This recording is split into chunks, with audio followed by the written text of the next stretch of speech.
So it is now 6:10 p.m. on June 8th. I'll call the meeting of the Milton School Building Committee to order. As they typically do, we just do a roll call vote to who's here. I've seen everybody's in the room, nobody's remote. It's easy votes tonight. Starting with Stephanie Capetto. Yep, present. Mark Loring. Present. Peter Obersheimer. Present.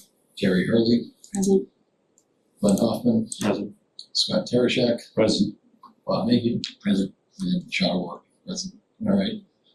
We reserve the first 15 minutes of the meeting for citizen speak. If there's any citizen that wants to speak, we ask that you limit your comments to 3 minutes and please state your name and address. Seeing there's nobody in the room and nobody online, I'm going to move on. So, go to agenda item number 3, which is our OPM interview procedure. So, appreciate everybody being in person because I think it makes the presentation a lot better, a little more intimate. Here comes Tim Lombard. So, hey, Tim. So, for the OPM interviews tonight, we've gone through, so Tim, Scott, and Glenn have gone through, just take it easy, 16. Have gone through the 11 submittals that were there. We've shortened it down to a list of 3. So we're going to get all 3 of them in tonight. The format by which they're going to do is about a 45-minute presentation and Q&A. So the first 15 minutes is their presentation. The next 30 minutes is Q&A. So as everybody knows, we have 5 standard questions, as I put it, for the firms, and that's MSBA wants us to be consistent for what our questions are to them, so we equally rank them. We are allowed to follow up, time dependent. So within the framework of the question that is posed, if you have a follow up, just let me know, and then we can correct it to them. The last part of this is, I know I talked about with ranking, we're actually going to be scoring. So we're going to be going through the evaluation criteria, the same ones that the OPM subcommittee did, and scoring each one of these based on those scoring criteria that they're going to be there as they're presenting, as we have reviewed their submittals. At the end, we'll accumulate all of them, and there's 8 of us here right now that are voting members. If Aqua shows up, we'd be 9. Total up everything, divide by 9, and then they'll rank, where everybody kind of lands. Any questions? Ready to do it? Is Nick providing the same scoring sheets? Yeah, so Nick's going over now to print out the scoring sheets. I have one printed now, if you want. I've got it on my computer too. Oh no, it's the scoring sheets, not the questions. So, Questions. yeah. So there's multiple categories. Each one has maximum number of rights. So we'll just kind of go through and weight each one of them as we go through. So with no questions, we've got 1 minute before we bring them in. So PMA is going to be our first OPM that's coming in. We'll bring them in and then let them get started. Sound good? Yeah. And are you kind of running the time or watching the time and all that? Yeah, if somebody wants to volunteer. Yeah. Absolutely not. I can volunteer. Just cut them off after 15 minutes. Yeah, I just give them like a 5-minute heads up. Love that. Going show hook.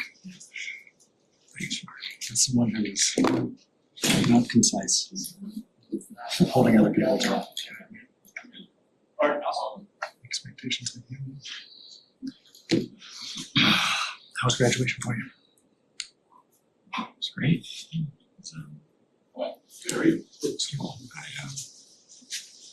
made some good lights and neighbors graduating. It sounds fun. Did you get a shot at this? Sorry. Did you get a shot at this? Everybody?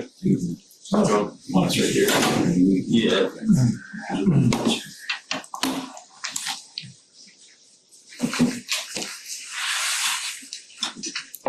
You guys are presenting. We can, yeah, if that works. We just promote you to text.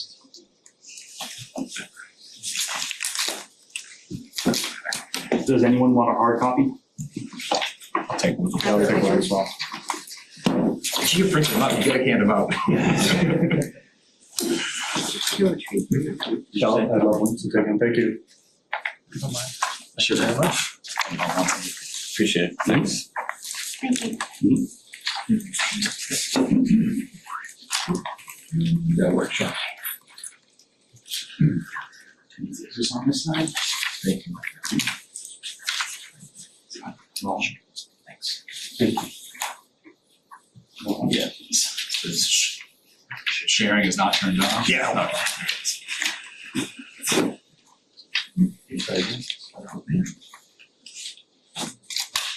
Right.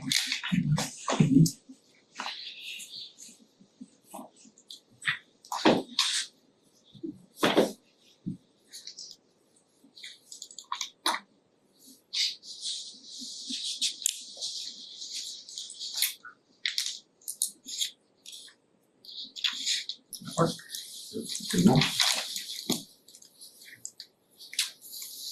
Right, so just to kick off, appreciate you guys coming in. So just so you're aware, we got, for firms that submitted on the project, SBA right now, we had 11 firms. We worked, brought it down to a short list of 3, which are all interviewing. You guys are the first of the 3 to go through. The format by which we're going by is a 15-minute presentation and a follow-up 30 minutes of Q&A. So that's the key time we get heads up. Just for formality, we'll go around for a quick introduction so you know who's who. Start with listening. Sure. I'm Nathan Hutto. I'm a member of the school committee. Mark Loring, member of the school committee and vice chair. Pete Oversheimer, member of the select board. Carrie Hurley, member of the school building committee. Tim Lombard, school building committee. Sean Works, School Building Committee. Glenn Hoffman, school building committee. Scott Turshak, School Building Committee. Bob Name, Facilities and School Building. And one member, Awkward Long, who's not here, so he made sure of that. And floor is yours, sir. Great. Well, first, thank you for having us. I know that our presentation does say the Milton Cunningham Elementary School. We do realize that this project is not just for Cunningham, it's to alleviate overcrowding in the elementary and middle school across the board. It's just kind of the nuance of the MSBA. Once they call it something, that you're stuck with that till the end.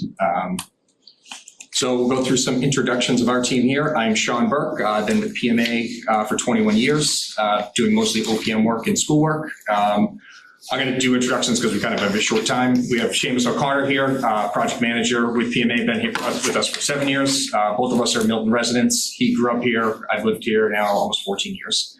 Mitch Miller is with PMA for 6 years, comes from the construction management world. He lives down in Kingston. And Matt Muto, he's been with us for 2 years, comes from a geo-environmental background, and he's down in Rockland.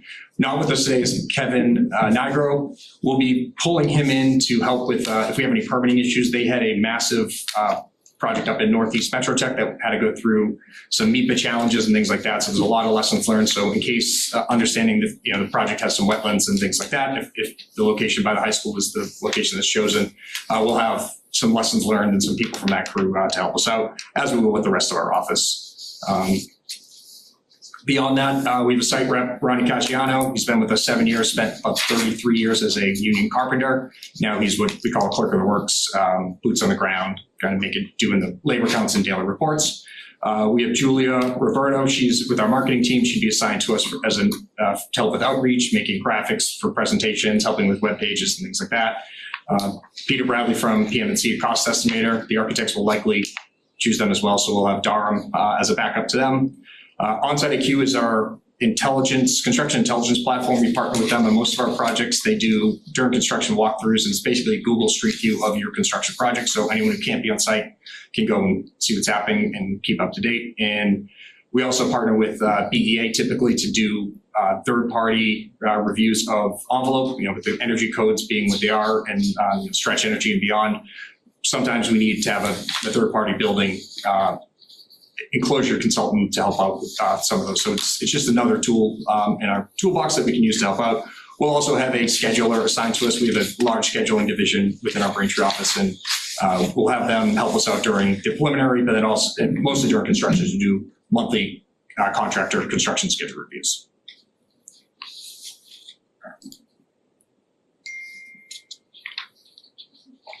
All right, so I crashed. That's good. We're off to a good start here. Let's open that up again. Sorry. All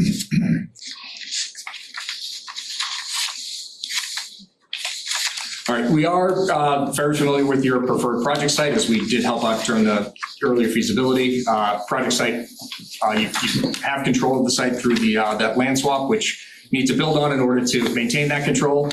We do know we have an active school around it. You have abutters to the south and on Blue Hill Parkway to the west, and also there's wetlands all around. So we have gone through the woods, we've marked out, we've done a lot of research on this, and we think it's a great site. At 7 acres, it is going to get tight very quickly, so there is going to be some logistical challenges. I know it seems like a big site, but once you start, cutting down trees and putting people in there, it's going to get tight quick. So there are some challenges, but we think it's certainly a doable project and it's a workable site. We also understand that the MSBA is looking at a couple of different enrollment options here. One is to bring Collycott Cunningham up to 1,400. So that would be an addition of 400 seats. I know you're at 1,250 now, but it's not built for that. It's really built for 1,000. So there would be a significant addition if you could do one there.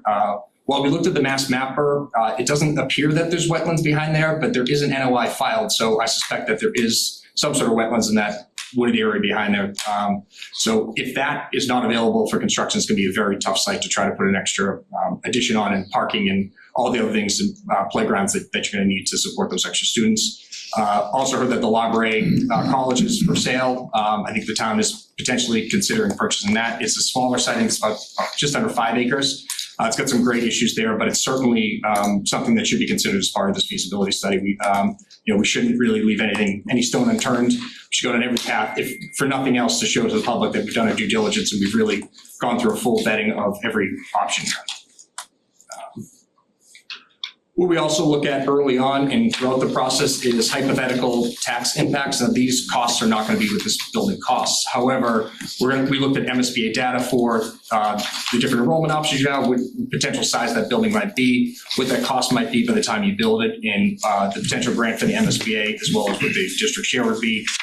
While there are some additional funding sources in the town, this would just be a straight borrowing. What you would need to level debt borrow 30 years at 4% per year, and what that impact would be on each household. And we do this early just to make sure that when you start thinking about the project, you don't go down a path that's going to be too expensive later on. So at every turn and every estimate, we'll do something like that just to ground this group so that you're confident that moving forward, you think it'll pass through. And with that, I will turn it over to Seamus. Mm-hmm. Now, one of the questions in the RFS that asked us to look into is just to highlight our familiarity with delivery method. So I'll just give an overview of kind of PMA's kind of 3 delivery methods, 2 that are in the NMAC general law, and then a third one that we've kind of been pioneering the past couple of years. So design, bid, build is your general typical construction project where you complete the design fully through 100%, then you bid it. That's kind of the typical process. Plus size, it's typically favors a lower cost, but you have to wait the entire duration and you can't do any early packages or complex phasing.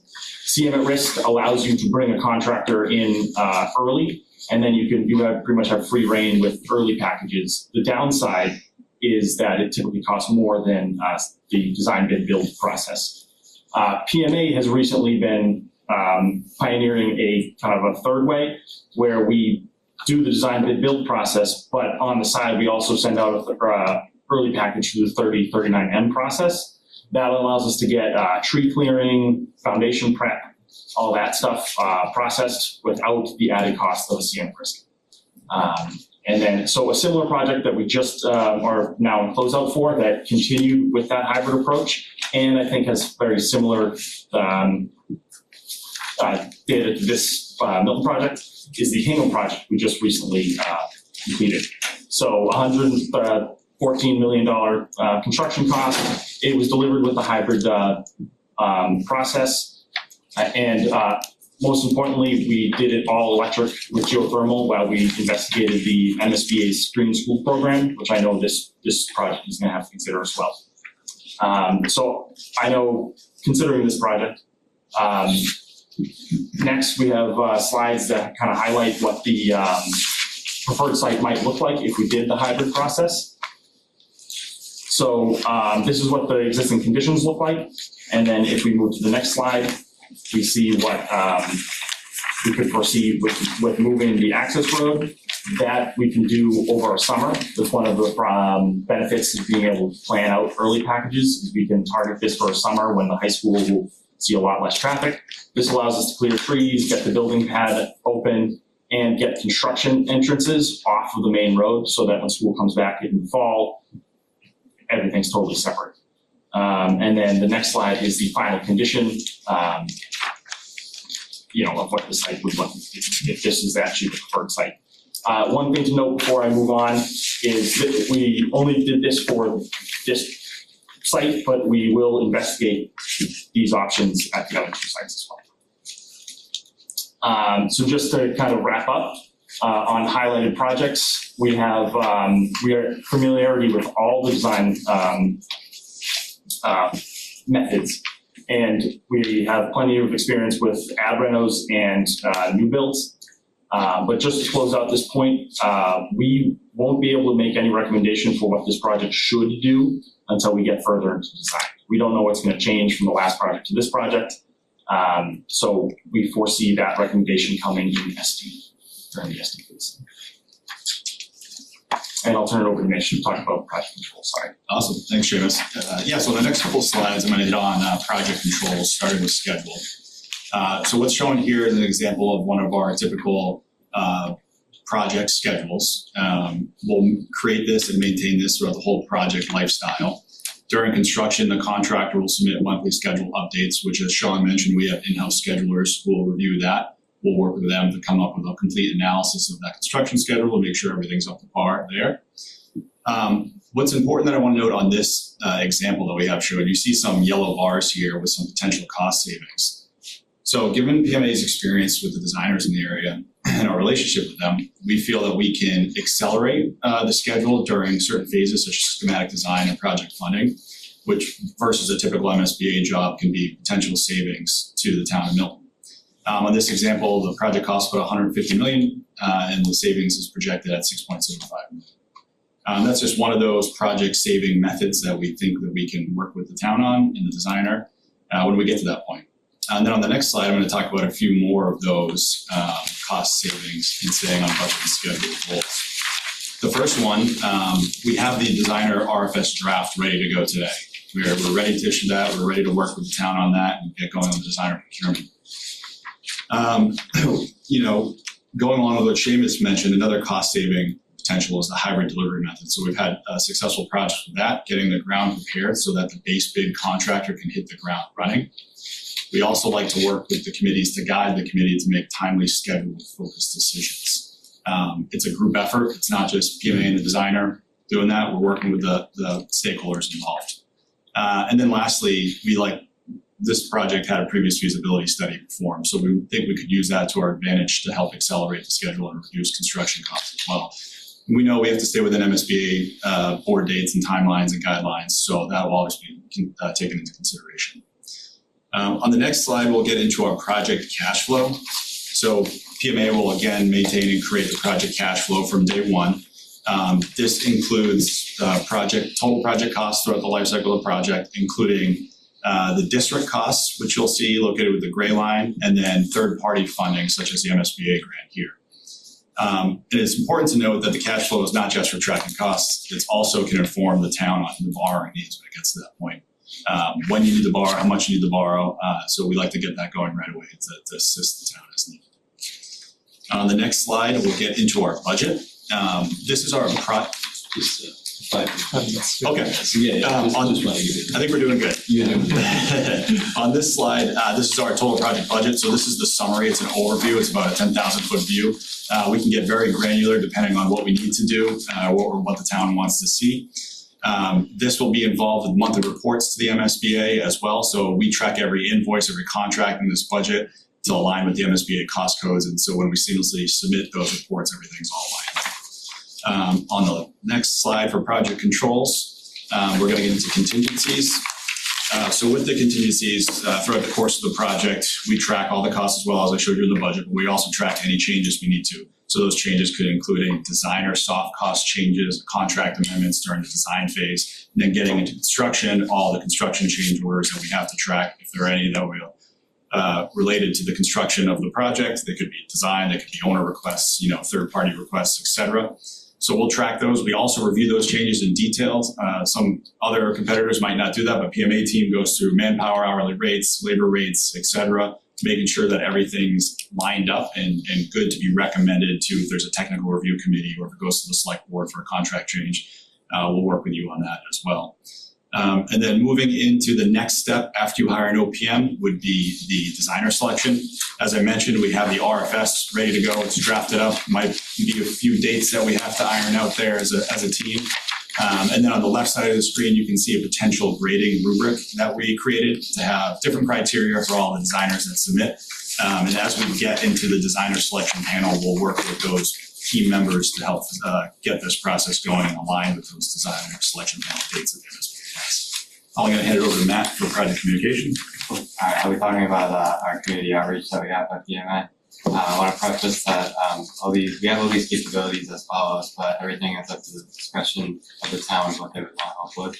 PMA is unique in that we have a full marketing department that helps with community outreach. We can create websites or update these project websites with important information. We have video updates in the form of virtual tours via Facebook live stream or simple posts on YouTube. And our team usually manages social media accounts, including Facebook, Twitter, Instagram, to keep residents informed of important project information. And we have a very robust team that can attend all community events, whether it's weekdays, weekends, or at nights too. What's on the screen now is the sample community engagement efforts that we usually go to. I won't go through all of them, but mostly it's school education meetings and events, any community public meetings, market sales events, recreational events, and then this last slide gives you a visual of some of those things that I just talked about. There's a screenshot of the live stream virtual tour that we did during COVID, YouTube videos.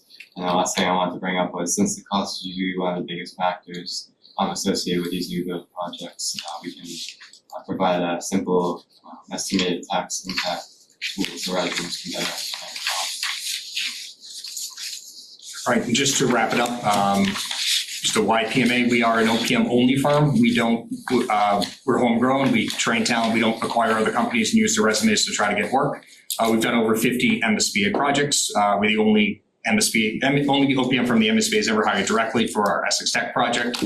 Our teams work on site. We don't work remotely. We'll be in a trailer on site. We typically have 3 to 4 people there on a daily basis, including the clerk, APM project manager, and senior project managers. We feel that it's really important. One, you're paying people to be there. They should be there, not sitting at home. And it really does help form a rapport with the contractor and the designer. It makes for a much better project. So we like to form a team, and we like to work to that common goal of getting a building done. And we feel that being on site is one of the key ways to do that. We also have a big bench. We've got a lot of people in the Boston area. So if we need extra people, we can bring their talents onto the site as well. We're familiar with Milton. We live here. We pay taxes here. So I think we want a robust project that's built, but also built for the right costs. And, we'll be here to also keep everything in check. So I think we've used up our time for that. If you want to roll into questions, we'd love to get into that conversation. Perfect. Thank you. So essentially what we have is what they call 5 standard questions that are standardized across all the OPMs. There'll be follow-ups by individual members for each one. So I'll start with you first. So first question is, we are developing different project options to evaluate for a final decision. What do you view your role in helping facilitate town officials' decision on final project options? I can repeat that. No, so, we know that we've done enough MSBA work that I think we have a good database and a good information of what the town needs to decide on these. And oftentimes cost is the biggest issue, but it's not the only issue. So we need to work with the design team to make sure that we're laying out all these options and all the pluses, pros and cons, so that people can easily digest it. There's no, you can't go to a committee and with thousands of pages of documentation. You need to really pare it down and give them the essential information of what's important, why the decision for the committee is made here, why it's this and not that. and hopefully bring them to the right decision. We, even with the voters too, we can't advocate for the project. We're not allowed to, we're legally not allowed to, but what we can do is provide good information, the right information, and making sure that, the Facebook posts that are giving all sorts of disinformation are corrected, and that we have a good resource for people to go to and look for the correct information. So I think getting the message out is really getting correct information out at the right time. And really helping evaluate these solutions. I mean, we've done enough schools that we know what some of the pitfalls, we have lessons learned, we have a lot of people in our office that can help out with that, and just trying to help this committee come up with the best solution to present to the town and provide whatever information you need to do that. I'm just going to add in there too, starting from the beginning with open and clear communication, and then starting with a great educational plan that's going to work for the project. It really starts that foundation, and we'll kick off that educational plan right at the beginning with the designer. Get going from that process. You already have a pretty good one from the last time, so it just needs to be updated and resubmitted to the MSBA for their review. Any questions from members? All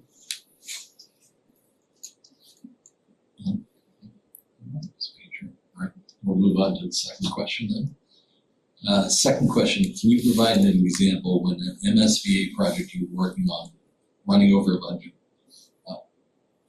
Can you provide an example when an MSBA project you were working on was running over budget? What problem-solving approaches did you attempt to implement, and what was the conclusion? What were lessons learned? Yeah, we've run into this multiple times. Cost is a tough thing to track. But what usually happens is when we're going through, once we get through schematic design and the numbers passed, and we get into DD and all the way to CDs. We'll have to really look at those, and even this can happen in schematic design too, but we'll look at the value engineering options that we need to get the project back on track. And that's not going to take value out of the building or out of the educational space for the town. So you have to look at the exterior. Exteriors have large with large sites, you have a lot of numbers there that are not fully reimbursed by the MSBA, given their low cost cap that they have and the ineligible cost of the site work. So we look at site items, we look at interior finishes, and those are tough for us. It's tough conversations to have with the designer because we want to get the price down to be what's best for the town, but we are good at having those tough conversations and working together collaboratively to drive those costs down. Yeah, from day one, we always have the VE list. It's always nice to haves, wants to haves, and kind of have those running costs so that at every phase the estimator gives you a real price on those and what they're worth. We also use alternates. Oftentimes it's fields. We'll have an alternate to do a field later on, and depending how the bids come in, because you don't really know where you're at. You can do all the estimating you want. You don't know until the bids come in. So by the use of alternates, you can keep some work on the side, and then even later in the project, if you decide that, okay, this is something we want to pursue, you can usually re-engage the contractor and talk about adding things back in. But we are, use of contingency early on, having pricing and escalation contingencies built in is a key. Your estimator will start that from day one, and then they'll run that down. That number will start at 10%, then move to 8, and then 7, 5. And as you get closer to construction, the contingency numbers run down. But we want to make sure we have a robust contingency, because if we bid out a project and it's over budget, that is not a situation we want to be in, because then you're either stopping and rebidding and redoing drawings, and then you're losing that window of engaged bidders, and you could eat up some of that cost and cost escalations over the time it takes you to do that process. Questions from members? Yeah, just trying to think of what my question is, but it's focused on a follow-up question about communication. And, as you're sort of troubleshooting that, being over problem solving phase, what's your communication look like with, whether it's a school building committee or whoever your point person is with the town? Is it, I know you'd already mentioned your monthly, budgets that you're providing at MSBA. So maybe that's one touch point to just be communicating to you. Do any kind of special communicating during those phases. Probably not phrasing this perfectly, but I think it's enough. I think our channels of communication is typically through this committee. Yeah. And sometimes there'll be like a working group or a subcommittee, if you will, to have, if we get into a situation where we think we have budget problems, you may pull some members of this committee off and have, a separate working group, and we communicate directly with them more intimately instead of or we have the full committee meet more than once a month. I mean, it's particularly around budget. You may need to have additional estimates. You may need to meet more often. And if that's what needs to happen, But we will not go outside the committee and start talking to other people in town about costs. It's the channel of communication needs to stay here. Okay. And then what the committee decides and how they decide to present that is really, we'll help you with that, but that's up to the decision in this room, not for us to do separately. These projects, they move fast, these projects, right? Especially when you're in the feasibility study and schematic design. So I've had an example recently where we've had to summarize what happened during the PDP, which is preliminary design program, and PSR for the school building committee, because they, sometimes people volunteer on these committees, they don't have the time to look at all the 1,000 pages of the PDP. So we're summarizing, we're moving fast, but then it's like, okay, we have to slow down. We have to make sure everybody's on the same page and get that communication clear that this is the important data that's going to be going to the MSBA. And I think there's two numbers you really need to look at. There's once you submit to the MSBA at your SD, they lock in at project scope and budget, what your budget for the project is. But before that, the committee really has to make a decision what they think the budget can be and what that can support. And we'll do lots of effort with the engineers of life cycle cost analysis of the HVAC systems. And that's usually the biggest one on the chopping block because it's the easiest thing to VM. You go from a geothermal system to an air source down to a VRF system. It's millions of dollars just by changing the mechanical system. But if something, having a geothermal building is something that is a strong tenet of the project, we need to keep that in there and find other things to do. So really understanding the cost early on so that you can set the budget correctly to what you think the town will support is really a key. And then once the MSBA locks in, then we're kind of stuck on that number, and we have to, we have to value engineer down from that. But at that point, we should know enough about the project to have a pretty good estimate from our estimator and our designer's estimate, and if the CM comes in their estimator, that we should feel pretty comfortable going into that. Unless you have some strained feeding environment, we usually within our contingency, and we haven't had, I don't think anything recently that we had to go and rebid. So one question I had is, outside of like third-party funding, that's what you talked about, energy rebates and stuff like that. You mentioned geothermal. Geothermal right now, there is huge IRA rebates, but we just don't know how long those are going to stay on the books. So once we get into the design and the mechanical engineers will have a lot of information on that, the lead will have a lot of information, and they'll build those rebates into the life cycle analysis, where right now it's very favorable to do geothermal if you can fit it on your site. But if those grants run out before your construction starts, then it's going to be a totally different story. So we just have to monitor that as we get closer to construction. Right, and we typically include sustainability consultants in with the design RFS, so that they'll have someone on their staff who can help guide the town through any process for any grant applications. Could you just share any of your experience on, obviously, like we've talked with y'all previously, you supported us with the 6-7 upper middle school project, but in terms of the Labouré, that's a little bit different in that it's potentially an addition, we haven't quite figured out, but potentially an addition, renovation of existing space. Can you talk about like a project you've done on that, specifically as it relates to the ability to kind of maintain budget? Because I know one of the concerns we've had on budget is the idea of the energy code, right, which you were just kind of hitting on, like the implications of that for a older renovated space. I don't know. Just a clarification. Sorry. That project is not part of the MSBA project that these guys would be working. Well, we're looking at the site of the Generally speaking, if you're renovating any building, and when you start touching it and ripping it apart, you got to be careful because you could trigger lots of energy codes. So like if you had an existing building that you're renovating, it's likely that you're going to have to strip it down to the steel and for not only energy but for seismic and everything else. And so the cost savings to save the structure are oftentimes 10 to 15%. I mean, it's minimal when you look at it, and you may be better off, knocking a building down, but it's something you have to do. I know that there's certain sites you have historic, you've got I'm sure you get this historic building, you might not be able to knock that down. So there's a lot of different factors in here where, like the Cunningham Collycott site, if you look at that, you may be able to add on to that as a quote unquote separate building structure. So you wouldn't trigger all of the code issues on the other part of the building. You'd certainly have to build the new section to all the new codes, but that's something you'd really have to talk. We'd have to talk to the engineers and the design team about how the permitting would go with that to make sure that we're not triggering, everything upgrading that entire building, because that would cost far more than building a new building offsite if you end up renovating every square foot in that. And they were renovated 25 years ago, so they're probably not. I mean, HVAC systems are probably coming up in Windows shortly after, but the rest of the building I was in there for our show last week or 2 weeks ago. It's in pretty good shape. Yeah, I'm just putting things in context. So for MSBA and Labouré, they'd only be able to look at the way the RFS was written, the K through 5 or full school there, the preschool component that we voted on the other, but you guys voted on the other night would not be part of this process. Yeah, Okay, I just understand that. I'm making just, sure. again, if, as a potential site for the project as they have within their You would likely be slides. able to, before like the pre-K through 5 option, you would likely be able to renovate that as, but you'd have to include all the grades. It could not just be a standalone kindergarten, pre-K, early education center. Yeah, I was just worried about your experience with managing budget on that type of project, right? Not just a kind of ground up Yeah, stick build. I think it's similar, but typically you have more contingencies up front for the unknowns. And you do more upfront work. You try to spend some money on the designer to get in there with some people, poke some holes around and really figure out what that building is, do some fact finding, or you make an assumption that everything's going to go except for the steel and build it back up from there. But then you come into asbestos problems and PCBs and mitigation and things like that. I think I know the answer to this, but what's your experience with the tech? Because that's a change of use. This isn't when renovating a school and expanding it. Mhm. What's your experience with a project where you're actually changing the use of a building to become an elementary school? We've done it temporarily which I think for code-wise there is no temporary.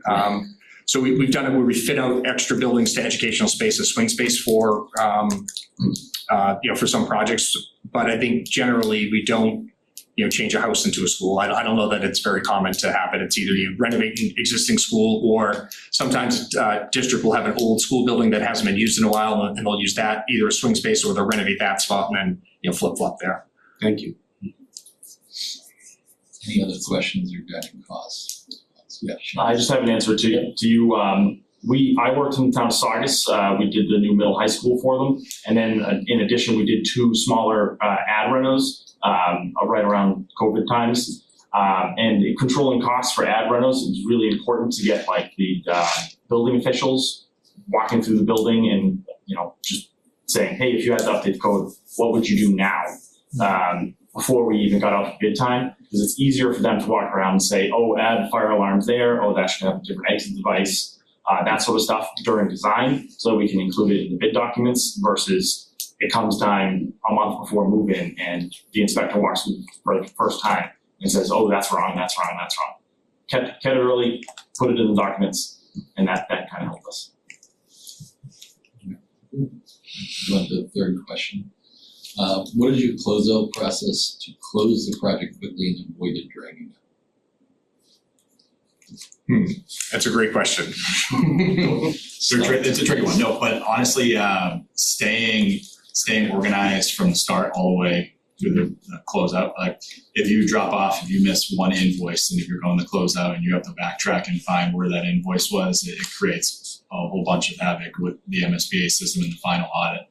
I know because I'm going through, but stay on there. And the MSBA closeout process it can be fast, or it can drag out, like you said, but we want to turn them around as fast as possible.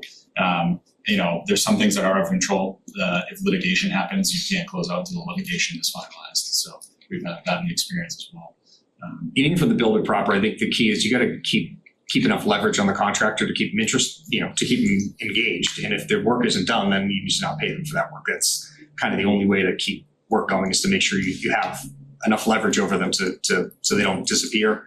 The other thing is scope creep. At the end of the project, sometimes you have money and the owners like to add more stuff. Like, hey, let's put a softball field in, let's put this in. And it's fine if you want to do it, and not an issue, but trying to close it out and trying to get contractors to re-engage when they're already kind of, they've wiped down the last shelf and they're walking away, becomes very problematic. So to the extent that you can keep your scope to within whatever the project is, and then maybe bid that out separately, it's probably a better suggestion than trying, everything tell we have the contractor here, it's going to be easier for us to do it now, but then you're not getting competitive bid pricing oftentimes. And I think it's much better just to close out the project and then move on.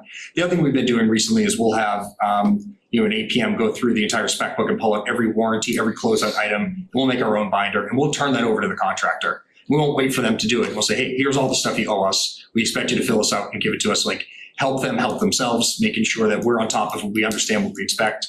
And then the trainings too, is making sure that we have the right people being trained. It's videotaped. And then even with these new projects, often, you have people leave and then the next people who come in haven't been trained properly. So making sure we have copies of all that documentation, so that, and then we'll sit through the trainings as well, so that we can make sure that we understand how these systems work, that we can help train new people when they come in. And then lastly is obviously just, to build on what Sean said, is just stay on top of the GC, the architects. Often we have weekly owner contractor meetings during construction, and often after closeout, people want to go, every other week or once a month, and it's really just stay on top of them until we are all comfortable moving that bi-weekly. Keep them engaged for longer. Keep demanding updates from them as often as you can. It's a kind of a double-edged sword too, because there's stuff that they would prefer, little low-hanging fruit that they would prefer just to have someone else do. But so there is an option. You can bring in another contractor and do it and take it off their tab as long as you have the money to do so. We prefer not to do that, but we don't let stuff go. If the town paid for it, we expect you to do it. And just because it's been 6 months, it doesn't mean we're going to let you off the hook for it. But I think that it goes back to having a good relationship with the contractors and building that rapport on site. And then usually that people want to help you and they want to continue and they want to close up the project so they can move on to the next one. Nobody makes any money when these things drag out. It costs everyone an awful lot of money to not finish projects.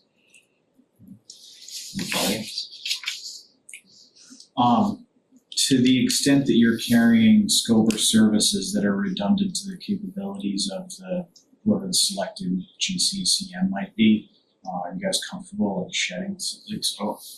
What comes to Matt had said that in terms of project outreach and engagement, that it's kind of your services are a menu of options, but I don't know that extends to, for example, when you're talking about the on-site IQ, if that's redundant to at a cost-effective kind of level, redundant to the capabilities of the GC or CM, are you guys comfortable, or is it typical that you might shed that piece of work? We'd certainly take it off. As a closeout piece. Yeah. I mean, so on-site IQ, any projects that we work on, they'll do 1 month collection at no cost. And their idea is they'll tell you how great it is, and then you'll want them to come once a week, right? They want to get their foot in the door that way. But if you don't want any of the services, you don't have to. We'll take it off. Or even the converse. You advocate on our behalf to eliminate that from the CMGC scope. Yeah, they probably wouldn't, but yeah. No, I have an experience with that as well. So we relied on the GC to use another similar one to on-site IQ, open space, right? A lot of people use that one too. And that's with the camera strapped to your head, and somebody just does it like an APM walks around, and the footage was not great. Mm-hmm. And it's blurry and everything. And on-site IQ, on the other hand, is a professional with like a different camera setup that's walking, that knows what to do. And from our standpoint of view, provides a better service than what the GC was using. So yeah, we could potentially flip-flop and not duplicate services for sure. The nice thing with on-site IQ is why we recommend doing it is that after the job's done, you can go anywhere in the building, and then it'll give you a list of dates where the photos are taken. You can basically peel back the walls. So when the facilities director is looking for, hey, where does the pipe go through? They can go to that on-site IQ, they can open it up, and they have a full time lapse of how that room was constructed. And it has been helpful. And it's not super expensive, even the weekly walks, and it's probably on most of the projects paid for itself with change order reviews, and then just aftercare for the facilities department to be able to really kind of dive into what's behind walls and their buildings. Any questions? I had a question on on-site IQ, but you guys answered it. Okay. Read my mind, so I appreciate that. All right, fourth question, and we have, just to give a quick comments. During the course of a project, tensions can rise and relationships among owner, OPM, designer, and general contractor can be strained. How do you work to maintain strong work relationships? Tell us about a project that were issues among the team. So I think the first thing is, like we said, we try to form a real team on site. We try to engage everybody. So, you're not talking across a Zoom, you're not an internet tough guy, right? You're sitting in a room with someone and having a human conversation. I think that's a big part of it. And I think beyond that, if we've had a job, it was a Belmont Wellington school where he was getting to the end and it was getting contentious on certain items. And we actually brought in a partnering facilitator who they had a session where everyone came in and we kind of, as Festivus aired the grievances, brought out the aluminum bowl, and everyone got to kind of talk about what the issues were. And I think it helped, certainly in the short term, just to kind of ground people again and understand, what the goal is here. We find too that, I've been doing this long enough that, when I first started, I'd be looking for every dollar in a change order and say, oh, they're charging us this. Now we certainly do that and we keep them honest, but it's really the bigger goal is to make sure that this project gets built on time and on budget. And there's some small stuff that maybe you can let go for a bigger goal and service of the bigger project. And I think when you get people to buy into that mindset, you certainly have a better project on all ends.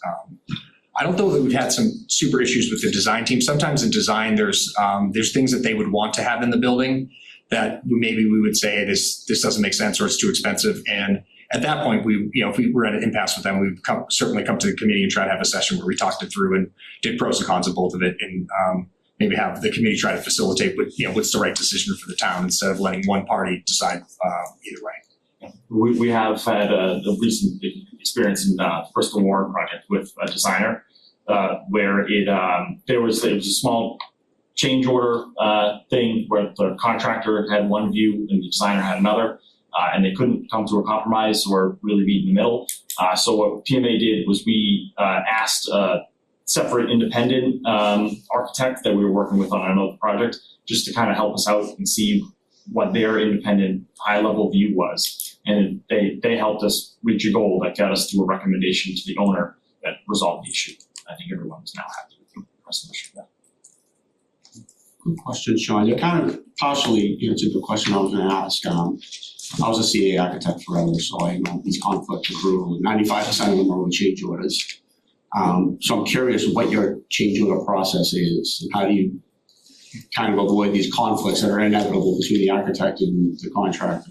I mean, step one is merit. We don't even look at the cost until we decide whether or not it's an actual change, which seems pretty basic, but you have to do that. And if it does have merit, then we have different tools. I mean, we have strong front-end language that we've added to over the years that go on top of like the standard DCAM form of contracts to limit like labor rates and to limit what your markups are. And if you're very clear about that, a lot of that fight goes away. And then it's purely what's on the drawings. And we do rely on the architects and engineers. They are by master law, they are the arbiter of their drawings and specs. But we also have an opinion on that. So we try to work with them and sometimes even play devil's advocate, where if they think that the contractor owns it, we may take a position of why we could see the contractor not owning it. So when we go into the meeting with them, we have some better negotiating point. Also, nothing against architects. Sometimes they're black and white where, you're a CA architect, right? This is the way it is. And I think the contractor is also the same way. They have very black and white, and we try to meet in the middle. And sometimes you come up with some sort of compromise between the two parties where neither of them are 100% happy, but that often means that it was the right solution. Mm-hmm. And we also like to control the master log of all the change orders, and we never let any change order go or potential change order PCO be unreviewed by us. I hate to use the word fault, but do you track fault in your change order log? Like this was a result of design or this was MSBA requires you to, yes. Okay. But it's more, there's like 5 categories that it goes in. Is it a design issue? Is it an authority having jurisdiction? Is it an order change? Unforeseen condition, things like that. Yes, we do track all of that. Thank you. Thank you. Last one. So, question 5, community outreach strategy. What expertise does your team have in bridging information between design construction teams and the community as the project evolves? So I think the design teams nowadays are they're very sophisticated in their graphics and their 3Ds and their flybys and things like that, which is great to show. So we bring that forward. And then with us, I think we try to pick, with the committee, pick the facts that we want to get out there. And like I said, we can't advocate we're not allowed to present one, but what we can do is present information. We can provide correct information. So one of the things we find really powerful is just on a website having frequently asked questions. And sometimes we'll see that with questions we know, or we'll see some misinformation out on some Facebook site that says, hey, do you know they're doing this? And so we can throw that up in the frequently asked questions and answer it. So if somebody wants a real answer, they can get it. Also, getting people to come to the building committee meetings. I mean, they were very sparsely attended at the last go around, and then you go to town meeting, and apparently everyone has lots of opinions on different things. So, to me, I don't think town meeting is the appropriate place to have those conversations. I think in a room like this, we also host, like Mitch said, community forums where we'll have an information session. We'll try to get people out. We'll do it in different areas in town so that at different times of day. Sometimes you can have them during the day. Sometimes you'll have them at night. You can have them on weekends to try to get as many people involved and to come to those so they have a really good sense of what the project is and they have the correct information so that when people are telling them, oh, do you hear they're building a 12-story building with a pool on the roof, they can say, actually, they're not because I was there and I asked a lot of questions. But really, like, we're here to give the correct information and not sugarcoat anything or hide anything, because the people in this town are they're very smart, and they're not gonna believe you if you lie to them. And I don't think you have anything to gain from by twisting any facts or things like that. You come up with a plan, you present that plan, and you stick with the plan. I think that's the best you can do, and provide accurate and real information is 100% the way to go from day one. And sometimes it's as simple as just inviting them to a site tour. You know, you show them the Cunningham Library and they go, oh, or, you know, the Pierce Library. They're like, oh, okay, yeah, this isn't just academic. Yeah, you have the video too, which is pretty compelling when you go through it. And I've got, both my kids went to Cunningham, one's in 5th grade now. So I know for the past 6 years how tight that school has gotten, and even more so in the last couple of years. So I don't know who in the town doesn't think you need a new school. I mean, if the MSBA is inviting you to their program and approving you and telling you you need a new school, then you need a new school. They don't give money to towns that don't need new schools. Doesn't happen. Any follow-up questions?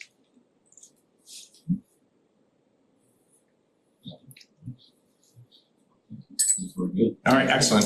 So my contact information is here. If you email me or Milton at PMA Consultants, we'll all get that email and be happy to provide any information you need. And thank you very much for your time. Thank you. Thank you, thanks everybody. Thank you.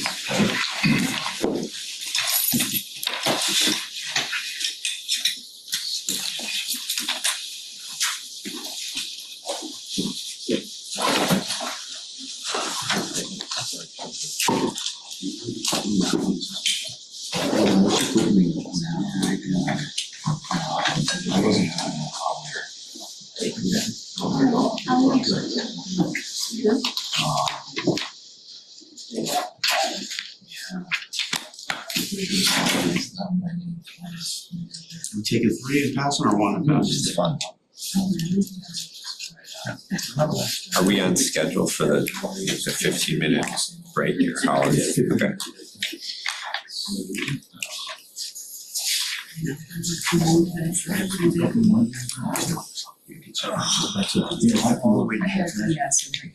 Is everybody Not being Oh, we need the ability to change one? tempted. Should we? Just one each? Yeah, we're 3 each. Oh, 3 each, right? Two more. And I need to back down this way, sorry. No problem. Do you need 2 more? 2? Thank you.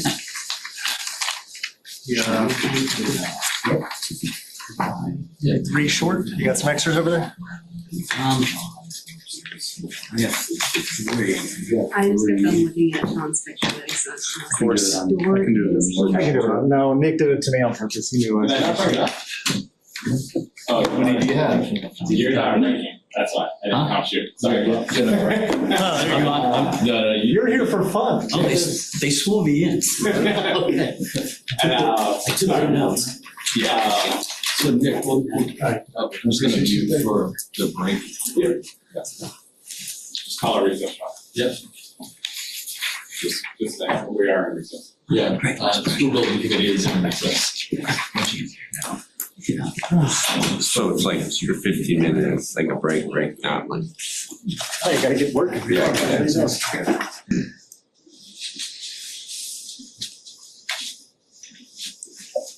All right, excellent. So we just got done finishing our scoring. I'll call the school building committee back to session. Next, Ian is our field consultant, so we'll be in break.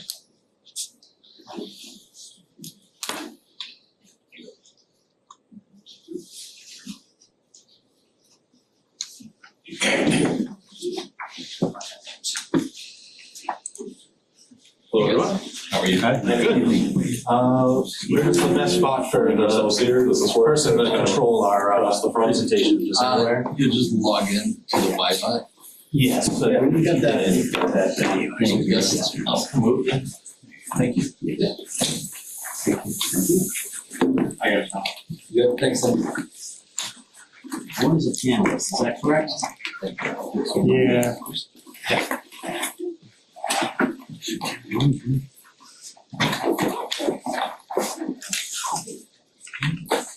Mic and camera from this PC, or does that happen from elsewhere? No, just leave that off. Or just Got it. Thank you. Thank you.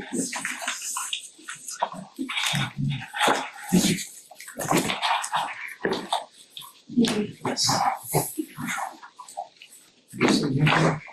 I'm gonna sit right here. I can scooch in and scooch.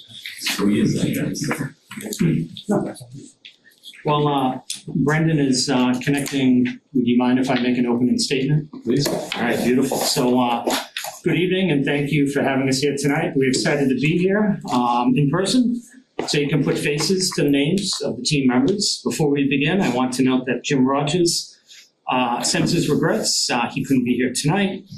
Jim had a long-planned family commitment that he just was unable to reschedule. Been with Left Field for 10 years. This is probably his second interview he has not been able to make. But he's fully engaged in the opportunity and has been involved in preparing tonight's presentation. My name is David Sainin. I'm the Senior Project Director with Left Field. In addition to my role as Project Advisor on the project, I will also be Jim Rogers tonight. So we understand and respect the 15-minute presentation timeframe. That said, we kindly ask if questions could be held into the conclusion of the presentation. We may be moving through the presentation fairly quickly.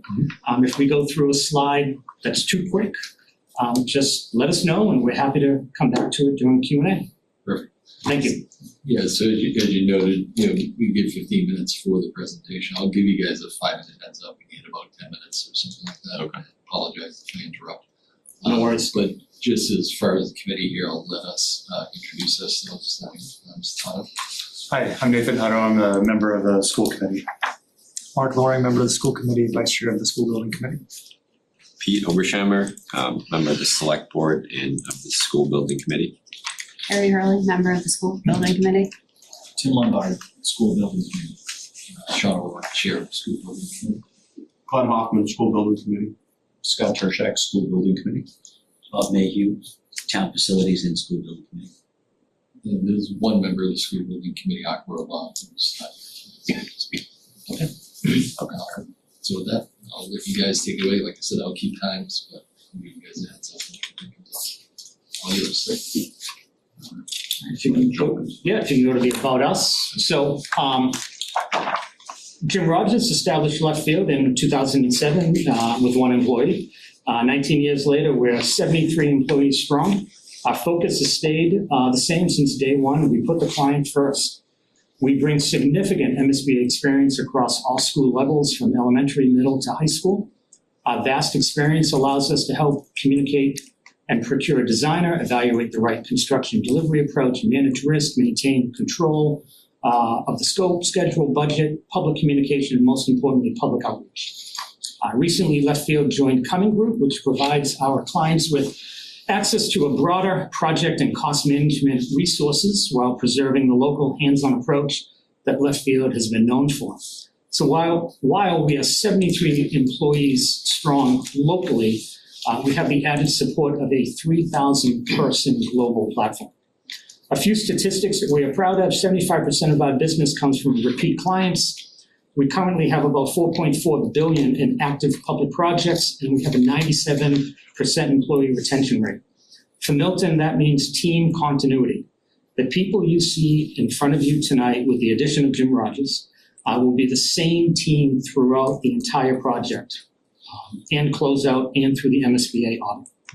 In short, Left Field brings a deep pool of talent and experience, MSBA knowledge, day-to-day project management expertise needed to support Milton through your MSBA school project. In short, that's it. Next slide.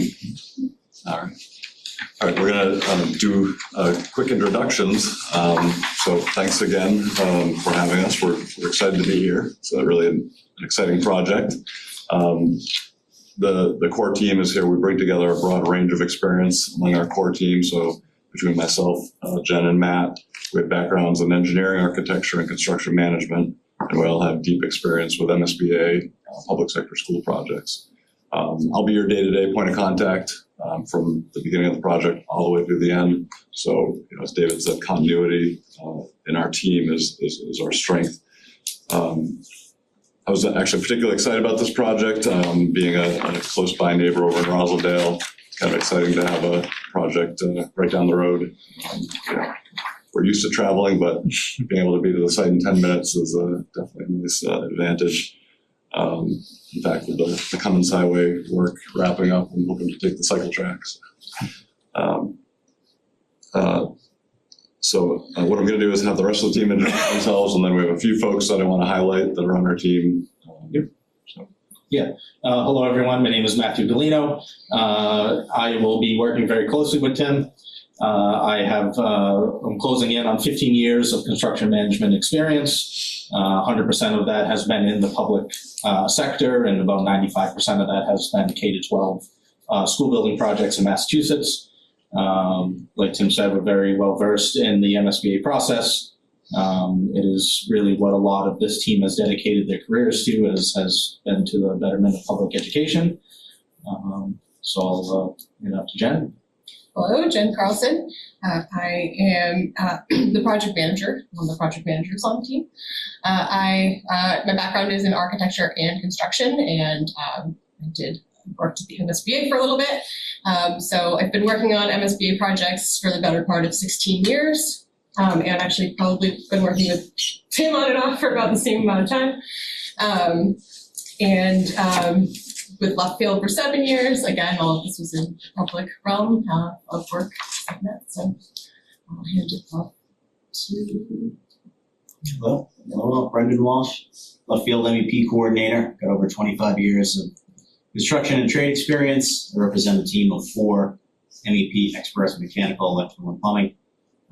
We work very closely with your project to identify opportunities, deficiencies, etc., to try and shape that program feasibility and schematic study the way that you need to deliver the proper building. Good evening, Josh Brewster. I'm the relocation manager for Left Field. My career began in the United States military, where I trained in aviation operations, completed 3 consecutive tours in Baghdad, Iraq, and upon coming home to the civilian sector, entered the commercial moving industry, where I've been for the better part of the last 20 years. For the last 8, I have been specifically focused on municipal and education projects, and over the course of my entire career have successfully relocated over 45 K through 12 schools. All right, so not here tonight, but you can see on our org chart some of the key experts that we have on our team. Andy, up in the top right, he'll be our site rep. He's a former architect himself. He's got extensive experience and brings a great perspective to the project. We engage them early. They participate in our design review process and then come in full time during construction. Kevin, who you can see on the second row there, Kevin Sullivan, he's our public outreach expert. Kevin's background traces back to the MSBA, so he has lots of great insight on consensus building, so helping us get the public support and get to the vote. Adele is our education liaison. She is a former school superintendent, so she brings that perspective to the project. She's involved really early on and throughout to assist in the visioning and community outreach process. And finally, Terrence, he leads our design review and value management process, which occurs as a rolling basis throughout the design phase. Next slide. The next one. All right, your project has the potential, so much potential, to reshape education in Milton, while also solving several other issues you have around town in different buildings and different grades. And this is your one big shot to really get that right. We have a team that has a lot of experience working on projects that have complex variables and helping communities like yourselves work through those, the analysis of those variables in the public eye. So to start, I will talk a little bit about my project in Galvin, the Galvin Middle School project in Canton, Massachusetts, right up the road. That project started out with the question, do we bring grade 5 into the middle school? Long story short, yes, the answer was yes, they did. And that came through a process of a lot of community engagement, which was very important. It was very important that the project team listened to the community, provided a lot of opportunities for feedback, while also giving them the information that they were asking along the way, so that there was really an authentic bond between the community, the project team, and the local leadership leading that project. It was really important, I think, to go through that process and make sure that we were working hand in hand with the community so that there was that early trust that was built between the community and the project team, so that later on down the line, when we were telling them how much the project's going to cost and things like that, we were a credible source information for them. Others on my team have also been through the process. Matt, I think you've had some. Yeah. Next slide. Yeah, so these 3 elementary schools that you see up here are all very similar to what Milton is looking at. They all studied multiple grade enrollments. There were some consolidations of schools in some of them. So they all, or all 3 of these, went through a very similar process that Milton will be going through. The Brown Elementary School consolidated 3 schools into 1. That freed up some space in one of their elementary schools that was now being consolidated to keep their pre-K program in. East Bridgewater did a very similar thing, consolidating their grades. They brought pre-K into their elementary school as well. They did elect to stay at K-2 rather than going to 3. A lot of those decisions do come around potential costs. As these buildings get bigger, they get more expensive. So that's something that we'll certainly work through with you on the best plan forward for what Milton needs. All right, so we want to talk a bit about your project, and we're going to try to get through this quickly and welcome more discussion as we get to the Q&A. But we know the big driver here is overcrowding, right? That's a district-wide issue that you're grappling with, and not surprisingly, there's huge demand to get kids into the Milton school system. And you've done a great job in maximizing use of available spaces. From what we understand, it's pretty maxed out. I know you've got an ongoing project that's wrapping up this middle of the summer at Cunningham for the 3rd and 4th floor reconfiguration. So that would be a great near-term fix. And we see from that there does appear to be some good community support. So that's a good sign, and sort of an understanding of the problem, also a good sign. So we're excited to kind of build upon that, right? So as we continue that community engagement, maintain that support, and then sort of get the community behind the larger investment in the long-term plan. Next slide. So the long-term plan got a bit of a jump start there too. We've gotten familiar with the work done previously. We know that you've looked at an upper middle school and pre-K building at the Gallon Road site. It's a great way to comprehensively address the overcrowding issue. We know you face some challenges as you worked your way through that early phase of that project. You have the land swap and of course cost for a new construction of that size.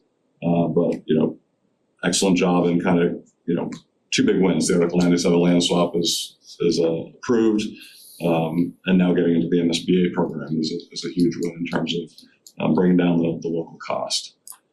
So great starting point as we get into the feasibility study phase. Next one. Just give you guys a heads up, 5 minutes. Okay. All right, so we're into module 2 of the MSBA process. You can see here it's kind of mapped out, right? We're in the beginning.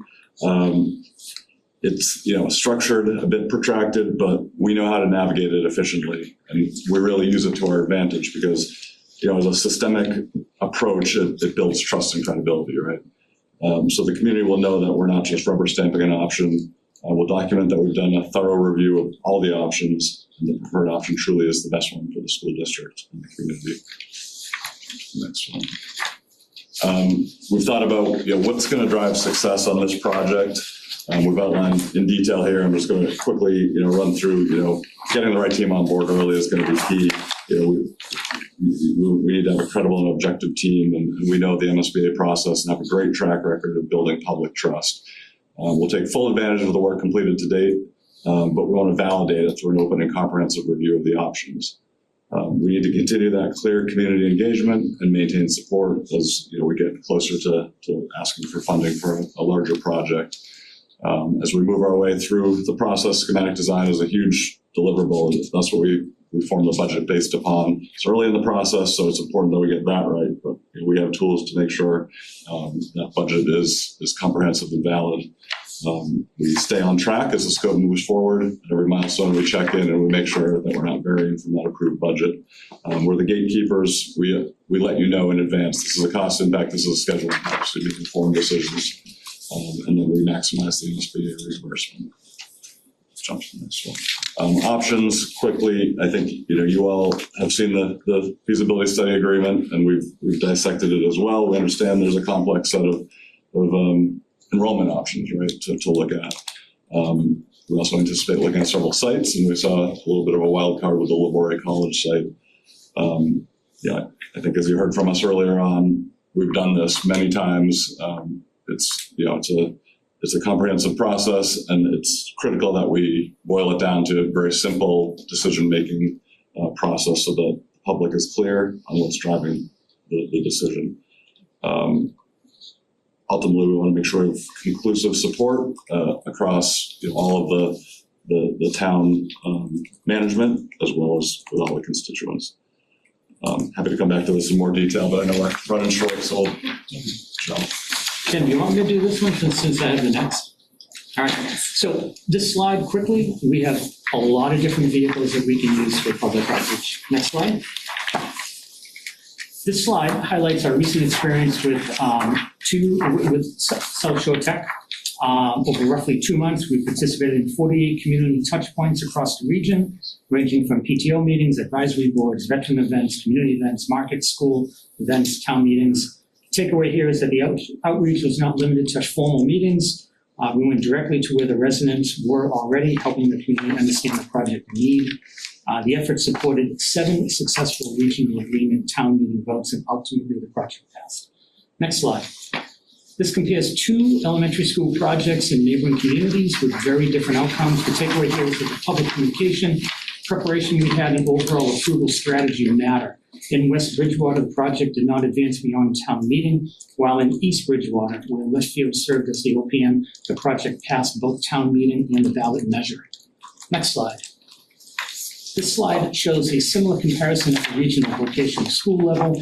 Old Colony Regional did not pass at the ballot, while South Shore, the previous slide we showed earlier, supported by Leftfield, passed overwhelmingly. Again, every community and project is different, but this reinforces the importance of early planning, clear messaging, consistent outreach, and helping voters understand the cost schedule and benefits of the project. Next slide. This slide is my project, Wilmington Elementary School. This project received overwhelming support at special town meeting and carried that momentum into a successful ballot vote a few days later, with 62% voting in favor of the ballot. One data point to mention here is that not only that's not in the slide is that we were hired as a replacement OPM right after the schematic design. We quickly had to get acclimated to the project and then participated in a robust community engagement process to get the successful vote. So common thread through all these examples is that local approvals require more than a good project. They require preparation, organization, clear communication, and a project team that understands both the MSBA process and public-facing process. We want to help Milton stay ahead of the process, and I always tell clients, you need to tell your own story before someone else tells your story. We will anticipate questions, support the town and school leadership, clearly communicate the need and facts, and keep the community informed from feasibility through local approvals. With that, I'm going to turn it over to Tim to wrap us up. All right, just a quick closer. We know that you have 3 capable firms that you're considering, but we're confident. We're the best team for this job. With us, you'll have the highly qualified core team on the project that you're hearing from today. We're going to be the faces you see from start to finish, and we have the support of significant internal resources, which we think really separates us from the competition. Our secret weapon, educational visioning, our MEP experts, our MOVE experts, our community outreach experts are critical in getting that community support. Together, we bring a fresh perspective to restart this project. We have plenty of capacity to do that, and we're ready to get to work tomorrow. Thank you. Thank you. So for the 30-minute Q&A, essentially we have 5 standard questions that we're asking all of the audience right now. And then, after each question, we'll pause, and if members have follow-up questions, kind of frame them in there. We'll answer or have you guys clean those. So we'll start with the first one.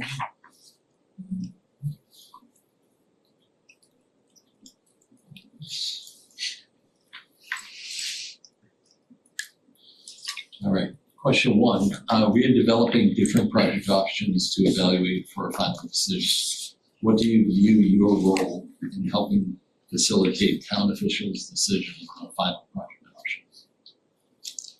So I'll start, and I'll let obviously my colleagues pipe in. But I always tell clients that we can sit around the table and we can always think we're the smartest ones in the room. Everyone. But I always say on certain decisions, you have to look through the lens of what's going through the minds of the individual at the ballot box, because we may think, oh, this is the best solution, but is that going to pass the measure? So I mean, not every decision has to look through that lens, but certain decisions are big decisions and have a certain trajectory with cost and so forth. And it always, I say, what's going to pass at the ballot box, not necessarily what's going to pass here at this table. So that's just my 2 cents. Yeah, no, I agree with that. I mean, ultimately, whatever the option we select, we want to make sure that there's a clear process that was followed so that we can explain to the voters why we landed there. And I think, as I said before, following the MSBA process gives us that kind of, we can point to that process and say, this is a fixed process. This requires that we look at all of the options. We've done that. We've satisfied this body of government. They agree that we've looked at all the options. And, it gives us a strong case that we're not just jumping to conclusions prematurely. In Marblehead, with consolidation of 3 schools, 3 different sites, multiple enrollments, I remember at the preliminary design program, the PDP, which is the first deliverable with the MSBA, I think we looked at 20 options, which I think is probably my personal record. I wouldn't necessarily recommend 20 options, but that's just organically how it happened. And then, from 20, we narrowed it down. But, we want to turn over every stone. Sometimes even we may know that will never have legs, a certain option, but you still have to study it because someone will bring up, why didn't you study that? So you still have to go through the process. Yeah, we're really excited to get to talk to you and understand the basis for some of the options that were laid in the feasibility study agreement. Interesting idea of a 5th elementary school. Would that potentially be new construction? Would it be something maybe considered for Woolbury College? We have lots of questions that we're excited to talk to you about. Questions from members?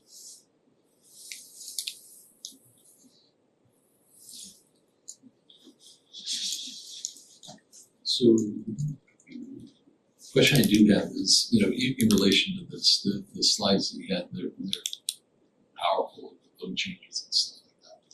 Essentially, what changed between those projects to get it to go from a no vote to a yes vote? What was your role? So I'm going to hope my team members can comment, because I was not involved in the South Shore Tech project, and I was not involved in the 2 Bridgewater projects over west and so forth. So while I put those slides together and presented them, full transparency, on my projects. So I'm going to hope someone from my team, our team, can answer that, Yeah, the key differentiator is that left field was the OPM on the successful votes, and it was other OPMs on the non-successful ones. The extensive outreach is what changed programmatically with the project, because obviously something did. So I will say, so I worked on the South Shore Tech project. And that, I think, kind of in the case of one of David's projects, it had a lot of options to start with. Yep. They studied many different enrollment configurations across 6 different options. We wound up having 30 options, not to put a little feather in my cap there, but we did get down to 1. But really, it did come down to listening to the community, 9 communities that were providing feedback, hearing what was going on in other vocational technical schools in Massachusetts in general. There was a lot about cost and taxpayer, what this meant for the taxpayer themselves, and do that across 9 different communities, but also in a simple way. On the Bridgewater projects, I can't comment, and I don't, maybe no one here at this table can comment. I can't speak to the program of one Bridgewater project versus the other one. I just don't know if the program was the driver or not. I can tell you from our colleagues who worked on that project, it was all about public outreach. Community engagement, for sure. So I think that was the differentiator. Yeah, I was very heavily involved with East Bridgewater, especially around the vote, and that's definitely an approach that Left Field takes on all of our projects. Leading, starting in PDP and PSR, the first 2, feasibility phases, but certainly ramping up community outreach and schematic design. That's when we start to really understand what costs, the total project cost will be. That's when we start to understand what the MSBA's reimbursement will be and how that shakes out to a tax impact. So really making sure that, the community is aware is you've heard a very common theme here, but it's worked for us, and it is an effort that I think that Left Field takes very seriously is the effort that we put into the community outreach, and I know Kevin Sullivan wasn't here today, but working very closely with Kevin on that project as well. He's a big factor in helping with those, and like Tim mentioned, he did work at the MSBA for 14 years, so he's very familiar with that process and just what he has seen through most of his career on projects that failed and projects that have been successful, and kind of what the difference is, and it's a big reason why he joined Left Field in this community liaison goal, because it is a huge factor. The secret sauce. Exactly. Just one data point analysis that I always recommend that projects do is the opposing advocacy group that's going to go against the project. They're going to dissect it, and they're going to look at costs. And there's a lot of costs that are available on the MSB's website. I always will dissect the cost of projects and say, there's the cost of the project, then there's the cost of what I call the box, the building. So if this is an elementary school here, it shouldn't be that much of a difference of an elementary school somewhere else, with the exception if it's built on the tip of the cake. That's a different price. Because every project has different, we'll call it luggage with the project. And I tell clients that I personally think you want to be in the middle. You don't want to be known as the most expensive project in the Commonwealth. Now, from a local level, if the town or the committee or the community is saying, don't worry, that's what we want, it's going to pass, that's okay. We don't know the community like you know the community, but it's always good to have those optics and say, we're not the most expensive project in the Commonwealth. We're right in the middle. There's nothing wrong, in my opinion, there's nothing wrong with being in the middle. Yeah, we'll use that benchmarking data early to kind of set expectations, manage expectations going forward, and then, at some point we fix the budget and we live within it. All right, second question. Can you provide an example when an MSBA project you were working on was running over budget? What problem-solving approaches did you attempt to implement, and what was the conclusion? What were the lessons learned?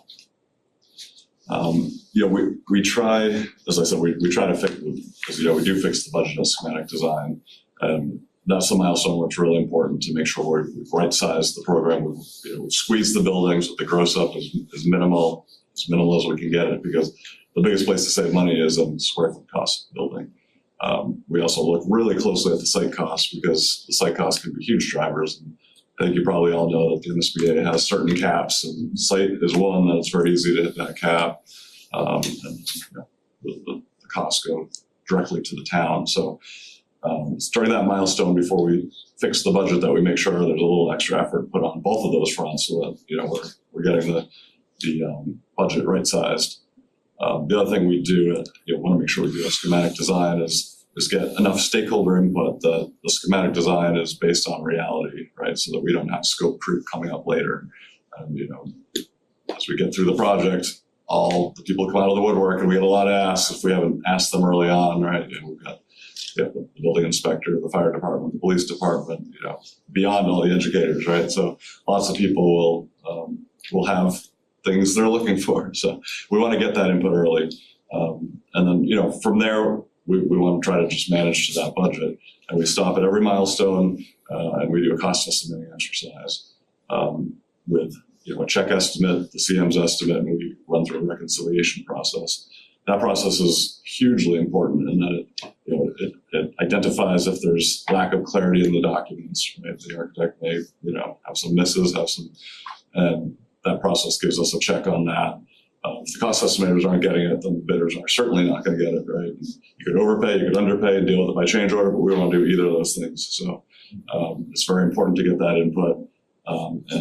Again, that's the time to do value engineering. We don't want to get to CDs and say, no, we're over budget, let's, reduce finishes. That's not the place we want to get to. So we work really hard at the beginning to make sure we get the budget right in schematic design. Yeah, in East Bridgewater, they had, pretty significant budget restraints. Early in the PDP phase, we were looking at roughly $160 million project. And just, hearing from the community and the leadership there, they're like, no way this is going to pass. It's just way too much tax impact. Excuse me. We were over $1,000. So we really needed to figure out ways to condense the building without having any negative impact on the educational program. So really looking at building layout, we made it much more condensed, less corners around the building at the end of the day, made it a more simple design. We did end up taking some space out, so there is some compromise that the district will have to, look at, and that's, the decision of the community.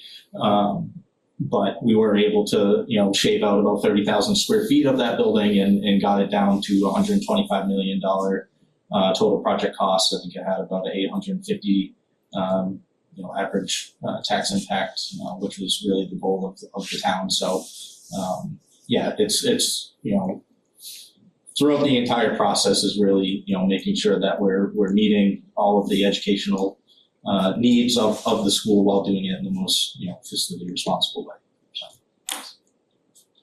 I can add if time permits, if that's acceptable. So I've three things. I always tell clients it's discipline that makes a successful project, the ability to say no, maybe not no all the time, but that's important. And then making certain key decisions early on. As an example, with the Worker Memorial High School project, it's one decision that unfortunately we lost with the designer. They wanted to do a 4-story atrium, and I said, make it 3 stories so we don't have to do a smoke evac system. And Brendan will attest to this, or his colleague. So now they have a very complicated smoke evac system where they could have avoided that, and it was extremely expensive, and something that they now have for life to manage that. And then the third thing, VE is important, but we did have 2 projects, just first-hand experience with the timing of COVID. 2 of my projects, Florence Roach in Groton and Tingsboro Middle School, there were 2 projects among 30 MSBA projects that went over budget. And we were adamant that we weren't going to change the scope. The scope was appropriate. In fact, Florence Roach, they had no ineligible square footage. They were exactly in alignment with the MSBA's prescribed template, which is the only project in my career that was able to do that. And that's not the norm. But MSBA did come back. We implemented an enormous amount of VE without sacrificing the scope of the delivery of education. The MSBA adjusted their reimbursement formula for 30 projects. That was the saving grace. Because there's only so much VE you can implement versus until you're now just carving out scope. Follow-ups?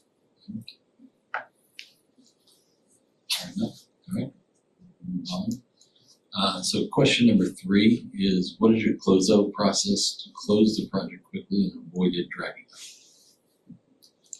Well, do you want to touch on that, Brendan, or? Why don't you go ahead and introduce? Sure. Closeout, is something that we are big advocates for you because, you want to close out. We want to close out, right? We want to close out and move on to the next project. So we all have a vested interest in a quick closeout. The MSBA process does protract it a little bit, but that doesn't slow us down with working with the CM to make sure, of course, that we get all of the required closeout materials, right? Everything's finished, everything's commissioned, testing, balancing reports, as builds. We want to make that final payment because that final payment to the CM is what triggers the clock to get to the MSBA audit. And it's that audit that then allows the release of the final 5% reimbursement. And that usually happens, 12 to 18 months after substantial completion, but we'll push it to get it going as quick as possible. And, our MEP coordinators are really helpful in that process because it's usually commissioning that drags things out. So, Brendan, if you're going to talk about Yeah, I'll add that it's really strong team participation that's helped us out, right, to work towards the closeout section of the process, right? So once you get to closeout, you want to have all of the issues that you have encountered and all the hanging punch lists, rolling completion, open items, commissioning log items. You want to have all that ironed up. We've got a very strong team, right? We bring all our MEP experts in. We also work with our site reps very closely. Stay tuned as to what's going on site daily. My team gets out into the field. We're physically looking at all these items. And I'll tell you that today I was cataloging fire smoke dampers that had been left open by a CM, and they've turned a blind eye to them. So we cataloged 50 fire smoke dampers. I've got photos right up. It's a unique condition to fix each one. That's sort of like something that we bring as a differentiator to be able to look technically at these things and try and, knock these birds down, if you will, right? That's through the process. So when we get to the end, we don't have a big plate with a mess on it, right? I can add that it's having a real schedule. That's I see a lot of general contractors or CMs say, we can build them in 24 months. Yes, if the planets are in alignment. The design and construction industry is not perfect. Life is not perfect. So they put these schedules together that it's just, life is not that, we're not that lucky. So I think having a real schedule. We like to implement smooth landing. We like the client to, we like to have FF&E and tech deployment.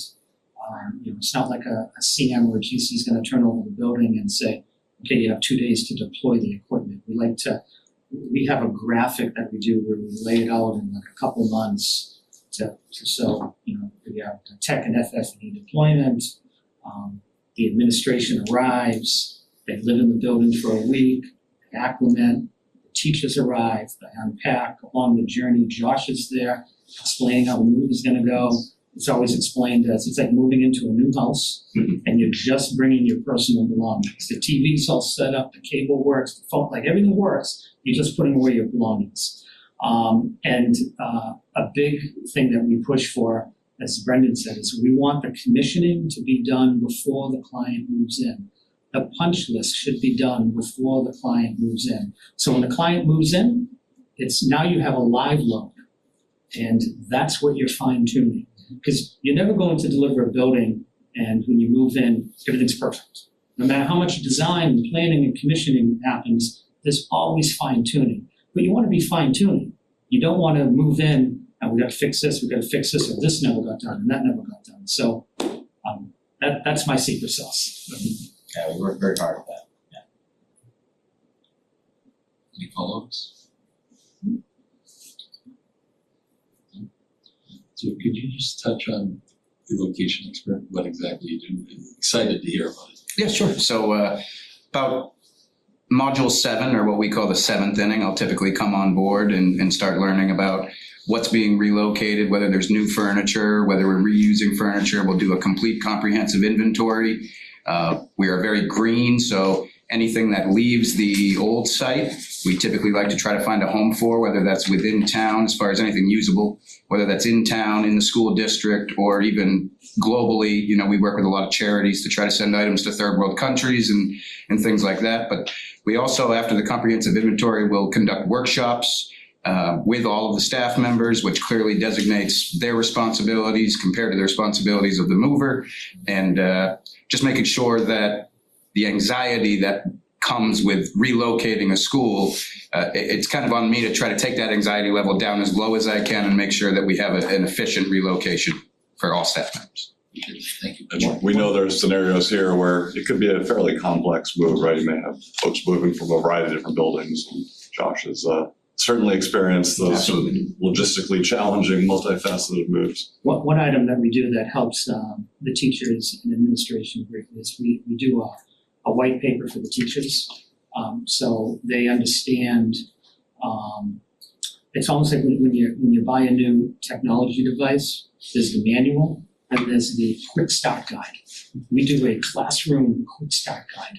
So this is how sometimes the lighting controls in classrooms, in my opinion, are overly complicated. We try to keep them simple, but even the simple, with just the building code today and the energy code, it's not just the light switch anymore. So we will have a very clear, this is what this button does, this is what this button does. This is what your T-stack does. No matter how many times you push it, it's not gonna go up or down. And, this is how the projector works. And the administration loves it for the first month because they're not getting the calls. The teacher has exactly how it works. So it's just, we do a classroom quick start guide. It's always my goal to try to deflect as much away from the principals and the administration as possible, because they obviously have other things they need to worry about than the relocation of the school. So it's always my goal to try to be of assistance to them. So as I mentioned, I've moved 45 K through 12 schools. I have 45 principals in my cell phone at this time, just because of how close we need to work with each other. Yeah, we may need a little help forcing them to purge, because that's always a challenge. They tend to It's always a big challenge. Nice. We got about 10 minutes left and 2 questions. So moving on to question 4. During the course of a project, tensions can rise. The relationships among owner, OPM, designer, and general contractor can be strained. How do you work to maintain strong relationships? Tell us about a project where there were issues among the team and how they were. Well, our mantra is always firm and fair. We sort of live that in the good times and the bad times, and remain even keeled throughout. We're, as you say, can be the referees, right, that have to sort through the issues.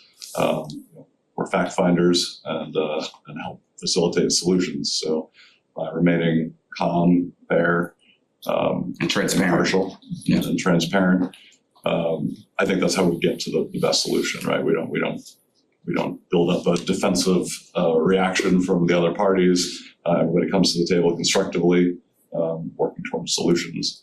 So we try to facilitate solutions. I guess I can relay one recent experience with a GC who, had some problematic staff. And, it was one of those things you want to try to avoid at all costs. But, we ultimately had to bring the president of the firm in and have a heart-to-heart that it was time for some change, and they had to replace the staff because it was just so problematic. And it's not somewhere we want to be. We try to avoid that. We try to work with them to improve their capabilities, but at some point it just has to be done, and that it was effective in that case. They brought in a new team, and we did end up. The project caught up a bit. It was still about a month behind, but ultimately, got it done on budget. Follow-ups? 90% of these problems come from change orders, as you know. Absolutely. So could you discuss your change order process, how you take them in, how you review them, how you track them?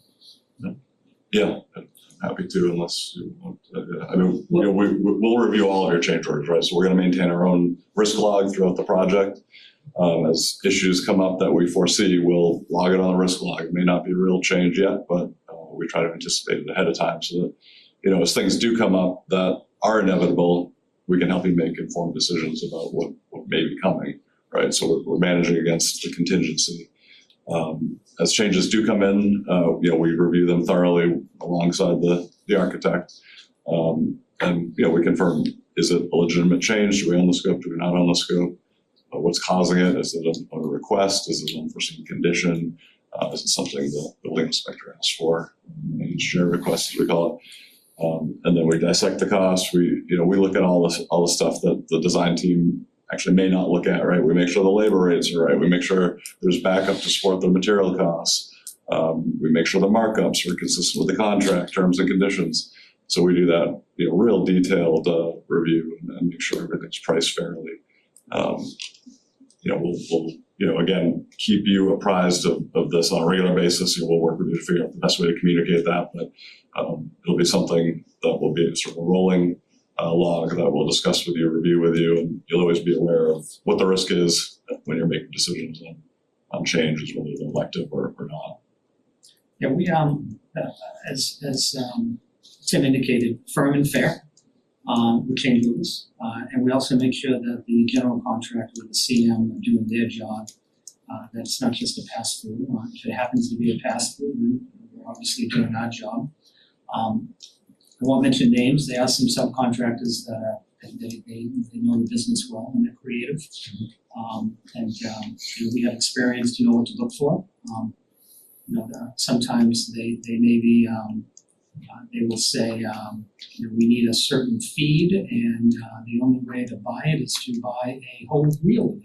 Mm-hmm. And we'll say, you only need mine, Dave. I was going to use that example. Yeah, and it's like, you know, you're the biggest electrician in the Commonwealth. You just need 50 feet of it. We're not going to buy a whole reel of it. So we kind of, we've seen the movie.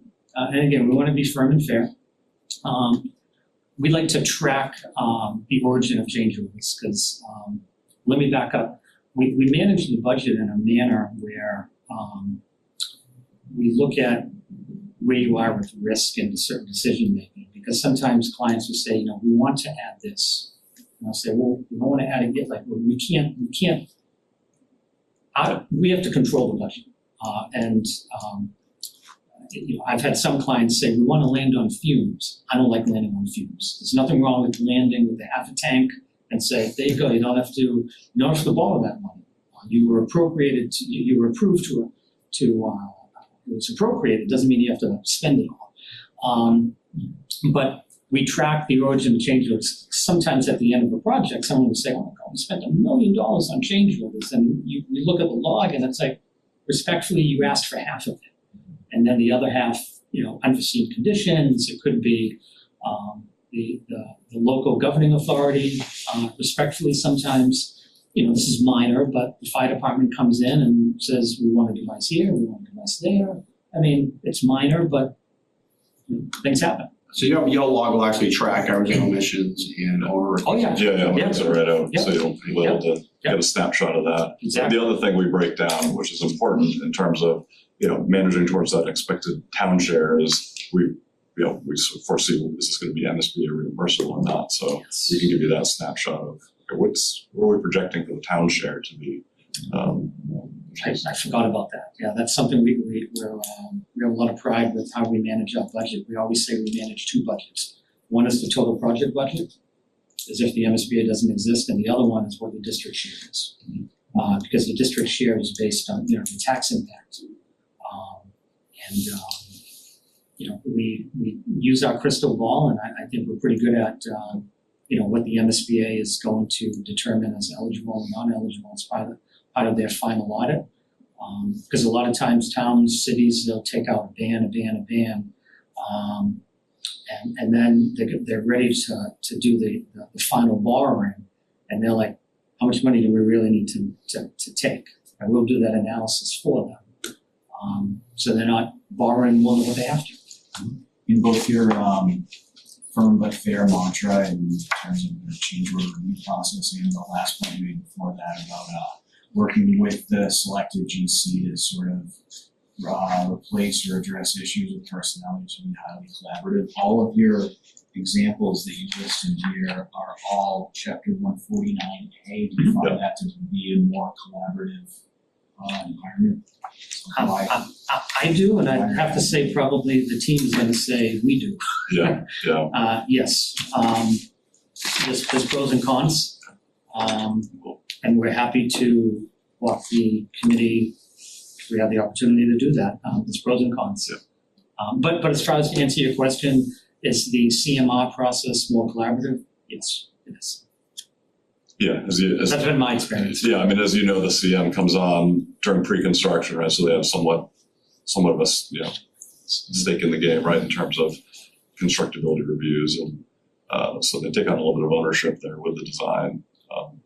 Ultimately, once they sign the GMP, they're essentially a GC at that point, but they still have a more robust team approach to the way they manage projects. I would say if you're able to and your budget allows, and it can be helpful to bring them on even during feasibility study during the latter half of the schematic design process, so that they can help really nail in what the budget is going to be before you submit to the MSBA. So that's just another piece of that reconstruction that can happen. We've done it both ways. From my experience, the biggest driver for clients to kind of make that decision is a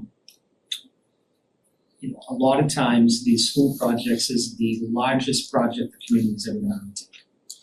And with the CMR process, you can interview them, you have more control of selecting who you're going to work with. Whereas the hard bid process, you have to pre-qualify. And the way the statute is written is that it's almost like a pass-fail, you have a threshold of a score. So you have a pool of certain general contractors that might have scored high, and some, they just got over the threshold.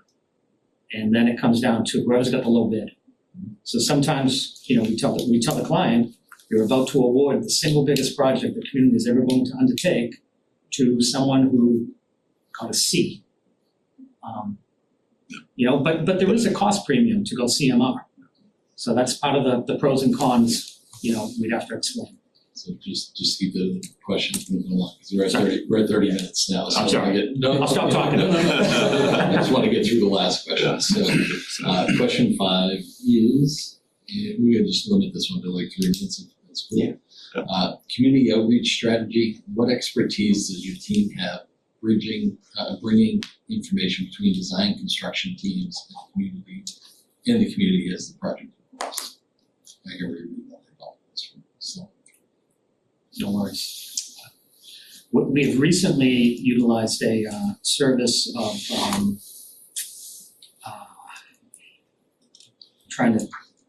we're using it on all of our projects in Rhode Island, but it's these short videos where they will take something that could be a half-hour presentation, where I don't have to speak for a half hour, and they condense it to like 8 minutes. And it's amazing because, we'll have one presentation that's set up for, the finance committee. It's all about tax impact and the numbers. We have some that's set up about the scope, and they call it pillars. So you'd have like a 5-minute pillar and a 5-minute pillar and a 5-minute pillar, and then you put them all together, and you could have a 20-minute video. So we've engaged this third-party company to do those videos for us. They obviously can't say, vote yes. Our job is to educate, and the community and the advocacy group, their job is to advocate. But it's been very, very successful. We used it in Wilmington. If you Google Wilmington, you probably can find some of those videos. Yeah. And in fact, the company is called Cartooning Education. So that's kind of something that I think has been successful. Yeah. And one other thing, just on the slide with the Slide 48 of them. Yes, with the 48 events, is it? There's a QR code, and that will take you to websites that we put together, and that's where we house all of the documentation for the project, so that you can direct the community to one location where there's facts about the projects. And that is a live QR code for the Pickering Middle School, so you can certainly look at that and see what's available. And I think also just on the community outreach, the MSBA requires you to do 3 community forums in feasibility and schematic design. I think that's laughably too few. And that's just, we set up an auditorium, and we give a presentation, maybe we get some people to come, really kind of depends on the community. We find the most success is when we go to events, that are already scheduled in town, set up a table, be able to share the information with people that are already out in the community. It's much more engaging. You actually do get to talk to people. So that's the approach that we'll use, and you'll see on the South Shore Tech example, the majority of those are just town events that we attended to get the word out. So that's huge in getting to the people who may not be as engaged. They may not be coming to those scheduled presentations. By hitting as many events as you can, you're trying to hit every demographic within the town. So whether it's a baseball tournament or a farmer's market or a veterans event, try to make sure that we're hitting everyone. Yes. We also want to get ahead of the misinformation, right? Because that has a That's way the killer. We are at time, so. Fantastic. Thank you very much. All right. Thank you. Thank you all for your time. Thank you. Thank you. Likewise. I assume you're deliberating tonight? Yeah. Good luck. Thank you, Jeff. Thank you. We'll take a 15-minute recess. Thank you, man. Kelly, will you out here?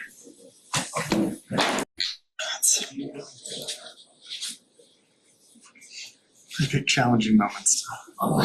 Good evening, I'll call the Town of Milton School Building Committee meeting back to order. Welcome everyone. You would just want us to. Yeah, whatever makes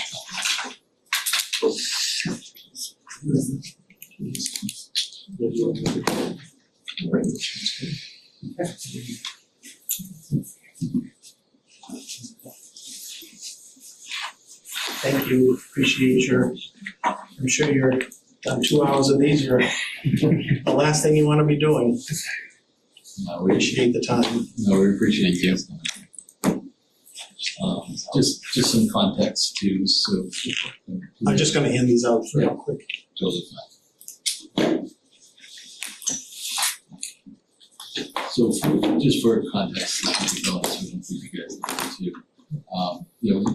What we're asking is a 15-minute presentation, followed by a 30-minute Q&A. Yeah. I'll do my best to keep time here.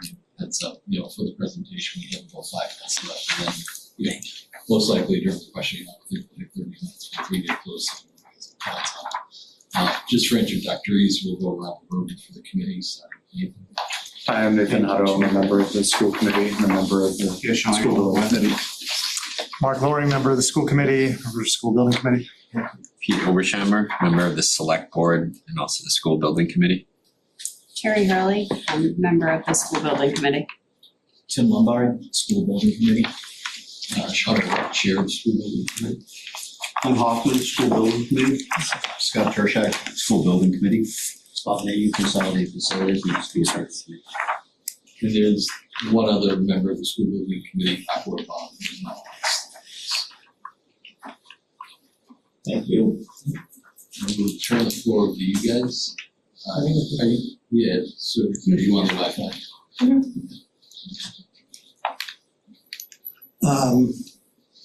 Just wait for our presentation to come up. Yep. So, good evening and thank you very much for having us. We appreciate being shortlisted. Very excited to be in Milton again. We were involved with this project, as you may know. So, I'm Tim Bonfatti. I'm the project director for the project. So, my role is to be with you and the town in terms of this process all the way through the feasibility phase. I'm the founder of Compass Project Management, so I started that 17 years ago. I've been 30 years in educational construction as a builder and as a project manager, so that's something I think dearly of. I was on school committee for 13 years in my town in Medfield. So it's something I'm very excited about. You'll hear from everybody here, and then predominantly because of time constraints, you'll hear from Mark and Chin and I in terms of the presentations. And I'll turn over to Mark. Sure, so my name's Mark Roberts. I'll be the project executive. As Tim said, taking it from feasibility study all the way through construction and project turnover. My background, I'm a civil environmental engineer by training. Been in the business similar to Tim over 30 plus years. Spent about a dozen years at DCAM, and that's my last 15 or so years, close to 20 years at Harvard University, managing capital projects. I too have been involved in my town politics. I was on the municipal building committee, and I also spent close to 15 years on the conservation commission. Chin Lin, and I'm a registered architect. Prior to joining Vertex 7 years ago, I had over 20 years of designing and constructing public schools in Massachusetts. Since joining Vertex, I have done multiple projects with multiple MSBA projects with enrollment or consolidation issues. Hi, Meredith Gordon. I'll be the assistant project manager, focusing on the transition as well as which includes the furniture, equipment, technology, and management process. I've been with Vertex for 7 years since a high school internship, and then internships through college, going full-time, and then getting my master's degree. I'm Suzanne Sarles. I'm a mechanical engineer, and I also have my construction supervisor's license. I will be the on-site construction site manager. I'll be there every day, representing the town of Milton, and being your eyes and ears on the site. So a little bit, we're not going to spend a lot on us, it's mostly in our proposal, but I wanted to focus on a couple of things on the next slide. Oh, I do want to introduce, I'm sorry, apologize, Bill Janier has joined us as he's our Interville Data Systems, is our automations and energy efficiency, and we have a piece on that in our presentation. So Bill's here to answer some questions on that if it comes up during the Q&A. It's a pretty fascinating service he's done. Worked with us so far on 8 schools. It's one of the key parts of our delivery. As mentioned, so we are a leader, obviously, in the K-12 market. We've done a lot of schools, but the thing that I think we specialize in is the sort of complex district-wide enrollment reconfigurations and consolidation like Milton's dealing with this, whether it's over-enrollment or under-enrollment or how the impacts of that. And that's a little different than a lot of other sort of easy, simple build and replace kind of projects. The other thing I want to mention is we really value being a trusted partner with our clients. I work with them pretty consistently throughout the whole process, both in terms of working with the MSBA, but also interacting with the town and kind of translating that process to the town political, to the boards and also to the public, frankly. And as I mentioned, we're very proud to have been part of we understand Milton through other members of our team, and have been very happy to have been part of that process of the fire station rebuilds. We have a very, I think, simple but kind of not so easy to execute management approach to what we call our formula for delivering successful projects: team, plan, execute. So we really focus on creating a qualified team right through to the subcontractors and the sub-consultants that are involved in that. We try to make sure that team is aligned and has the purpose and shared value and purpose that is key to a successful project. We obviously create in the feasibility phase, it's very important is to have a plan, a budget, a schedule, a scope that works for the town, but also, communication and engagement and a risk management plan and a QA/QC plan. So that's something that is critical to set up. And then day in, day out executing, fostering in the team a project ego, making sure people are thinking. It's a great way to make judgment, because if it's in the project's best interest, that's generally where we come down. And accountability, making sure that everybody is accountable, including us, to you and to the rest of the town in terms of for our work product. So the rest of our presentation is completely about the Cunningham Elementary School project, and I'll turn it over to Jim. And this project, in a very, very simplistic term, is just that this is you have a population growth, and so you need seats. And the question is where? I mean, in the what we have done in many projects is where this is coming up is that, so on the left-hand side of the chart, that there are the three options in the enrollment letter. And on the right-hand side, each column represents one of your schools. And what this is representing is that what would happen to each of the schools should you choose one of the options. The green is always the project, and then the orange is the area where changes will be needed, whether it's a configuration of grades or the redistricting or modification that you might have to do. And then should you go to, and then the rest of it is what is not changed is also clearly shown in the color. And this is the kind of things that we present to the client. And in this case, Westwood, where the solution is in the elementary school. All 5 elementary schools are listed, and then how they're impacted, and then what kind of redistricting effort or not are also spelled out. And then that allowed the town to look at it in the totality so that you understand what are the issues and potential impact. And in Norwood, where the problem is really in the elementary school, that they are missing a number of classrooms in every single one of their 5 elementary schools. And then what we did here is that show if you were to go about adding modular building in each one of the schools to meet the need, and compared to if we were to move the 5th grade into a middle school project that is already in the process, that how does that comparison compare, and then what kind of impact, in this case financially, and obviously in this case that you don't need to do construction in most of the buildings, and then so that's what we bring to the table. So while, as Chin said, while enrollment is the primary focus to help the town of Milton in solving their issues relative to the influx of students, it has to be done sustainably as well as cost effectively. So today's systems are more complex than ever.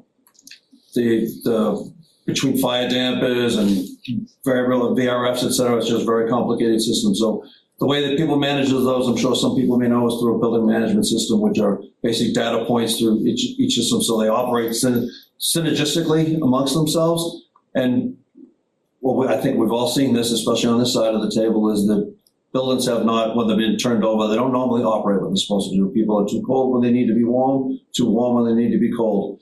So what we take a pride in is developing a QA/QC program to manage all that. Starts with the contractor. Have to make sure that, with Suzanne's help, making sure that we pay attention during the installation as well as startup, and that everything's ready for testing, that the contractor does their pre-functional tests, so we review that. Then partnering with the building commissioning agent to optimize the performance of the building itself. Next is the third bullet. Sorry. Oh, sorry. The third-party BMS review, which is where our partner Bill comes in from the IDS aspect, which I'll get to on the next couple of slides.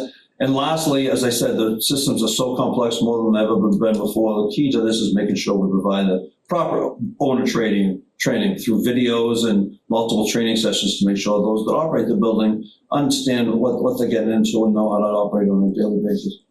Lastly, I have here is, due to all these efficiencies, there are several mass save rebates and IRA tax credits that we get back, potentially hundreds of thousands of dollars from mass save program, and we ourselves, to our credit, have procured over $10 million in the past 2 years for IRA tax credits back to the towns.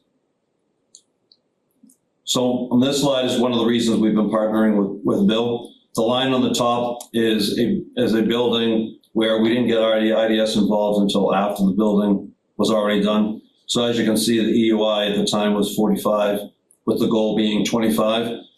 Through Bill's team, we were able to evaluate that system, identify pinpoints where we need to improve the services. So over a course of time, we were able to get it down to 25 EUI. The bottom line in green is where we got IDS involved early in the design, making sure they partnered with all the various engineers that are involved in the project to start out at 25, so you don't have the issue through the operation turnover. As you can see on this example, you saved about $190,000. It should be pointed out that these two schools, Ashland and Westwood, are similar to what square footage that we would anticipate for the town of Milton. Just to give you guys 5 to 10. Okay, cool. All right, just trying to keep the construction costs low. Vertex has 3 of the lowest dollars per square foot costs in the state. As you can see from this slide, the 3 on the far left within the last 18 months have fallen below the line of the least expensive schools. We work with the architect, the engineer in the town to maximize the square footage that we need for the town by being economically feasible to make sure it gets what the town needs. Maximizing MSB reimbursement. So there's a formula that the MSBA uses for dollars per square foot, and there's certain excluded costs like turf fields, et cetera. So we work with the town during the design to make sure that we can narrow that gap. So as you can see here, there's the last 10 schools with the MSBA process. The average spread was about 17.3%. Vertex's last projects were averaged 10.81%, a difference of 6.5% additional reimbursement. As you can see here, an example Vertex project in the town of Millis, we had that gap, narrowed that gap to 4.48%. So what does this look like for the Cunningham Elementary School project? We took the 3 scenarios and using some of the MSBA space guidelines, which is how they judge the size of a school for different enrollments. We kind of game planned what a potential schools would look like in those 3 scenarios.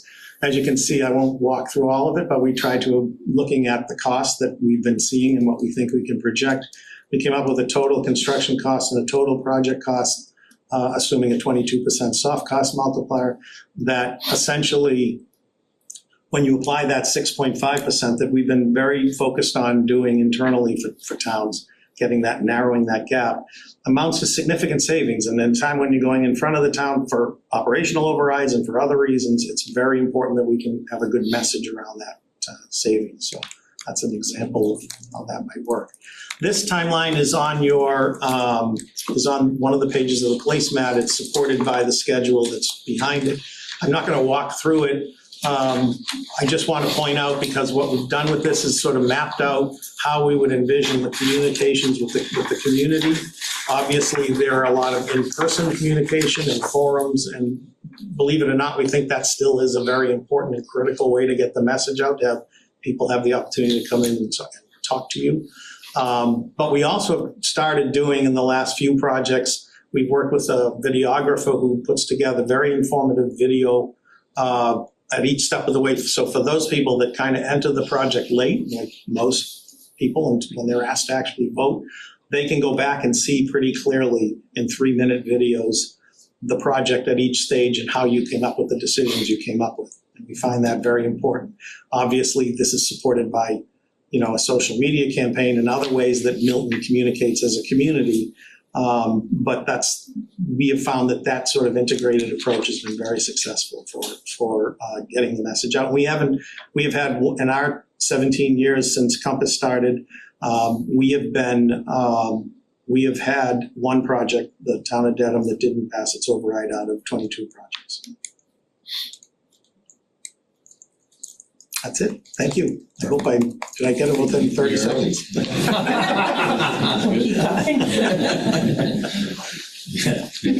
We said pretty much what we wanted. All right, so essentially what we have is for the Q&A is essentially 5 standard questions that were asked all of the PMs. Basically responses, there may be follow-ups from the opinions and stuff like that. So let's pull up the first one. I think I definitely memorized. So question 1, we are developing different project options to evaluate for a final decision. What do you view as your role helping facilitate town officials' decisions on a final project option? So I will tell you, we believe the primary role we have is making sure that the communication we use, comfortable with what you agree with, is clear and concise and doesn't confuse people. I think especially where you're dealing with a project that is kind of a gateway to a district-wide implications, it's very important to deal with the anxiety people might have about that. Anything that doesn't replace a school in kind on the exact property is change, and change is just for towns and for townspeople needs to be explained. So I think our primary role is really communication and working with you on what's the best way to communicate things in a clear way. I think secondarily, but we believe that if you deliver a good process, if the process is transparent, if the process is thorough, it sells itself to some extent. People don't pick at the process to get to some other reason for not supporting the project.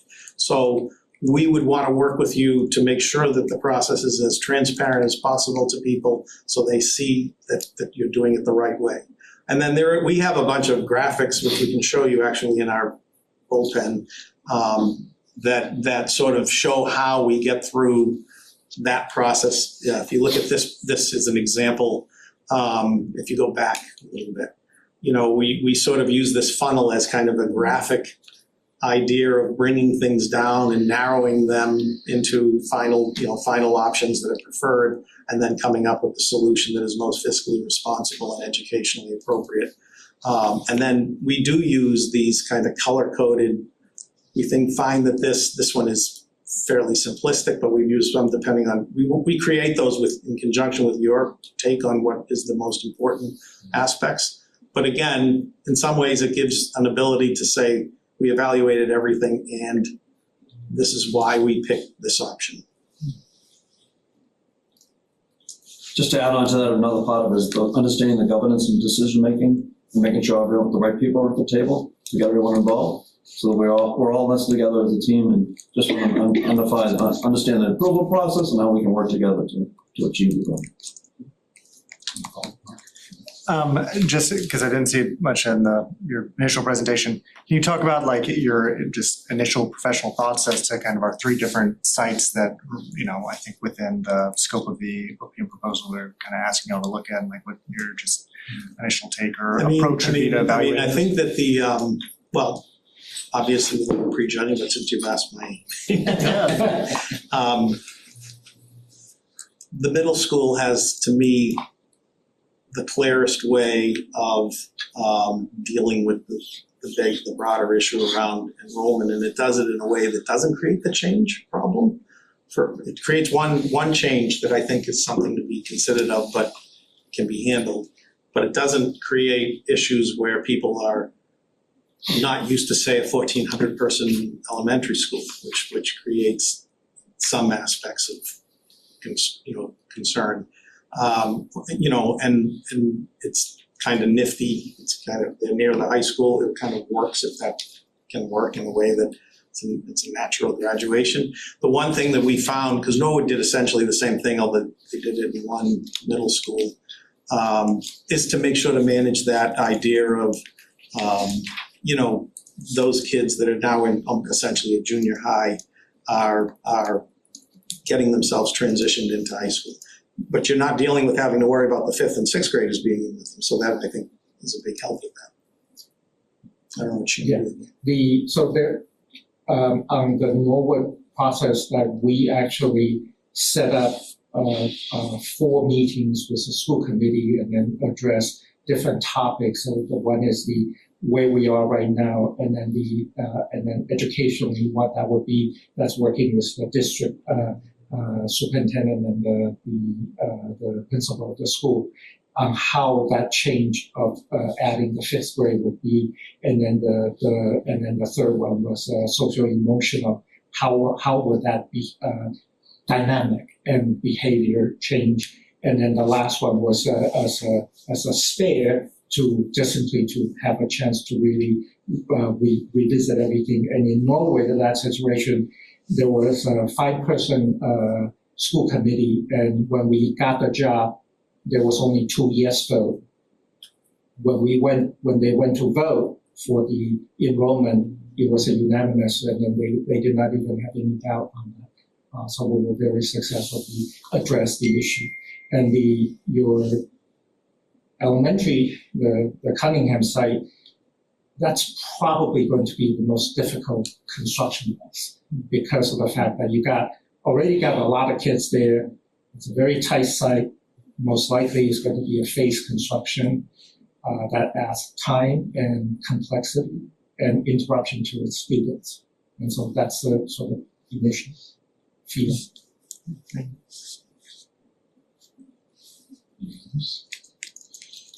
Just for my own, so the node, is reviewed, you guys now proposing, the node is probably very similar to what we're proposing now. For the staff that you guys are proposing, who actually worked on the node? Tim, myself were the team that did the part until we get the vote through. Yep. And then Suzanne was the site manager, and Meredith was the person. You should tell them the story. We did the move from the 5 elementary schools, 5th grade classes into the new building, as well as the old middle school into the new building. But I did the transition process, furniture and all that same stuff. And I know there's a lot of concern. I mean, I'm a parent as well, so a 5th grader with an 8th grader. But what Norwood did is they had a grade per floor. So the 5th grade is on the 1st floor and the 8th grade is on the 4th floor.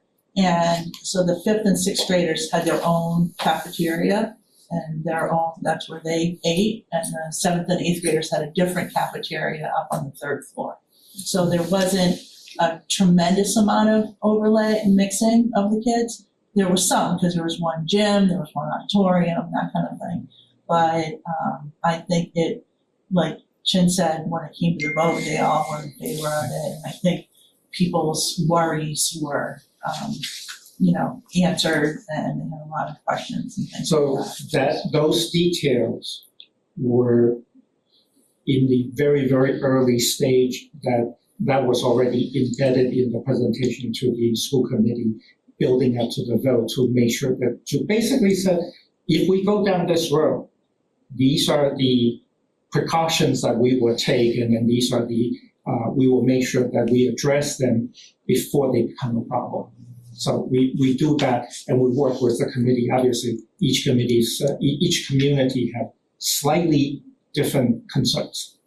And I think Jim mentioned we worked on that project, we worked with school committee quite a bit because we came up with the idea of let's have like a theme for a month, deal with the social emotional, deal with the facility impacts, deal with kind of in a way that could package nicely for the school committee, where it gets a little more attention than maybe what the building committee is doing. That was something that, that necessitated that kind of more engagement with school committee than typical project. With your project, with the kind of changes potentially, you're going to have to also involve with the school committee quite a bit too, because school committee they're the one who has to vote on the enrollment, because that's an educational decision. So school committee, that's dictated by MSBA regulation. But that's very intentional because you're the one who knows how to educate the kids. And then also that if we can provide a good solution that you understand, then you can also go tell your constituent that, hey, this is the right solution for the town. So we'll move on to the second question. So the second question is, can you provide an example when an MSBA project you were working on was running over budget? What problem-solving approaches did you attempt to implement, and what was the conclusion? Also, what were lessons learned? I'm gonna actually let Chin answer this because Chin and I also worked on Westwood. And Westwood appropriated its money in 2021, I think maybe, or something. Well, the inflation that happened in the 10% inflation, unheard of, happened after that. And we were in the middle of design, and the town obviously didn't want to go back for more money.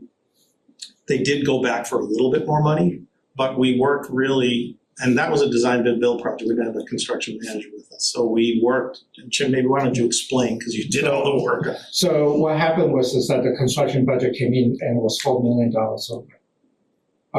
We we planned out a number of scenarios on how we can move forward. And at the time that they have $2 million in cash in reserve fund in the school committee from a settlement.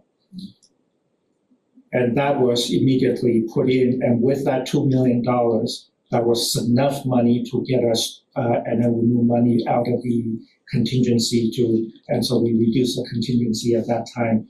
And subsequently, we were able to get $2 million of ARPA funding to supplement the money. So therefore, we covered the $4 million. But afterwards, we were able to get $5.5 million of IRA money, and MSBA increased their funding. So original vote was $69.5 million debt service, final debt service to the community. The final number is 60.2 million. They saved, the taxpayers saved $9+ million on it. And I think Chin underestimates the work he did to make sure that, because we were working with two cost estimators, so he would work with the architect to set up value engineering options that were acceptable. The earlier you get to value management, this happened around design development, about 50% in. He was able to set that up ahead of time, so we didn't lose time going back and revisiting things that the town had decided. They were all sort of prepped, that we're looking at these 3 or 4 options with each iteration to make sure, that these are acceptable to you before we start pricing them and go out public with them.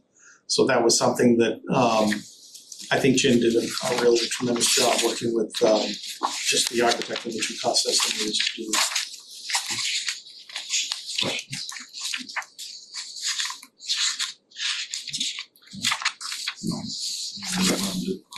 Sorry, can I sneak one in? Yeah. You talked about that project as an example where it wasn't the CM 149. Do you have a preference between the options? Or does it kind of depend? Personally, so the pluses and minuses are like, CM, obviously, you know what the CM, the advantage is that you have a partner, but usually that comes with a price. Design bid build, you always get a better price, but that doesn't mean. And then the conventional wisdom is that you have a lot of trouble with design bid build. You're fighting this contractor day in and day out. The reality is that if you have a good team with good sets of documents and that you're willing to defend your document, it's not a problem. And I would encourage any one of you to call John Cummings, who sat through the whole process. And that project, we were ahead of the problem, so we never had any real problem. But that also means that we have geothermal wells, and we make sure that we build in the specification how to manage the wastewater, so that when the problem comes up, we already know how they're supposed to treat it. So it's not a problem. So you anticipate. We did this timeline for another reason, and that's to show you the options you can have. So I was involved quite a bit in 2004 with the CM risk legislation. I've been working on it for like 5 years prior to that to get it drafted and consensus around it, and then also to get it passed through the legislature. So I'm very, very much a pro having the option for CM at risk. But I do believe that it's morphed now where people are using it as a default option, and they are paying a premium. I mean, there's no question the premium, if you talk to any estimator, is 5 to 10%. This timeline is set up so that some of the reason that moves people to CM at risk depends on the size of the project. It obviously depends on whether it's an ad reno and phased occupied renovation, which you want that kind of pre-construction interaction. But a lot of it is because the schedule has been pushed so much that in order to make a fall opening, you need to get early trade packages. You need to get construction started before the design's completed, which the only CM at risk allows you to do that. Otherwise, design bid build, you need to finish the design 100% and bid it. This schedule is set up that if by 2028, in the spring of 2028, if there is an approval of the project and moves forward, you would be able to bid this project in the summer or late summer of 2029 and be able to be ready for that fall opening without having to do early trade packages. So that's why, that's kind of what this schedule intended to do, is to give you the option to be able to have both of them at your fingertips. If you go with a new build option. If it's an ad reno, it can be a very different project. But if you go with a new build option, you should have the option, because I'm not seeing right now the benefit to the town. I know the benefit to us, and I know the benefit to architects to have a CM. I'm not seeing the benefit to the town sometimes, if that's strictly where people go with their decisions. For a clean bill, clean site and. Exactly. But both options require complete documents, right? I think collectively as us as a team, we've had a lot of years' experience, and not just knowing the project and knowing the systems, but incorporating lessons learned, questioning the architect, make sure that everything's included, so anticipating what a contractor is going to add as a potential change out, whether it be CMA risk or design bid build. Having done schools before, when I was doing schools, CMA risk was a very new thing. And obviously, as you know, filed sub-bids was an issue. I mean, you were stuck with the whole bid. And have you seen it improve the quality of the contractors you're getting through the bid process as opposed to CMA risk? So we're now you can pre-qualify, which we couldn't do until 2004. So there was a whole level of, and we very rigorous, as part of the team plan execute, we very rigorously keep the prerogative to make sure we qualify out bad people. If one member of our team, meaning the architect or us, have had bad experience, or the town, then we really look at whether or not we can find a way to get rid of that sub. And you get supported at the Inspector General, the Attorney General's office with that. So I definitely would say right now we see much better filed subs. I think where the problem can be, because we don't have that same pre-qualification process, is the non-filed subs, and they make up the early trades, the site work and concrete, people that can get momentum going on a project. So that's why we really spend a strong effort in design bid build with the general contractor pre-qualification to make sure that, when we get a general contractor, they are qualified and have a record of buying good subs, the good early trade subs. It's very important. Part of this is also, I cannot emphasize enough that how important it is to have a good architectural team to produce a good set of bid document. That's a legal document, okay? And then what at least I personally do is helping them is that whenever I spot a problem, even in the schematic phase, design phase, I just slip them a note that say, hey, can you check against the code on this particular issue, so that they have an extra. So what I ended up doing is that I ended up having an extra checkup in terms of whether it's building code or or constructability or whatever else. And because I've done that before, I know that. And so that allows us to have a better set of documents. And then that makes Susan's job a hell of a lot easier, because she can point to, that's in the contract, you own this, and end the discussion. So we have 3 questions left, about 10 minutes. Sorry. No worries, you're fine. So question 3 is, what is your closeout process to close the project quickly and avoid it Dragging out. Well, Meredith, why don't you talk about what you do, because a lot of the transition that we start a year before it's ready to transition, I think sets it up to close out properly. I use a survey that I give to the schools, the teachers, and anyone who's really using that space to kind of see what anything that they think is wrong, furniture, construction.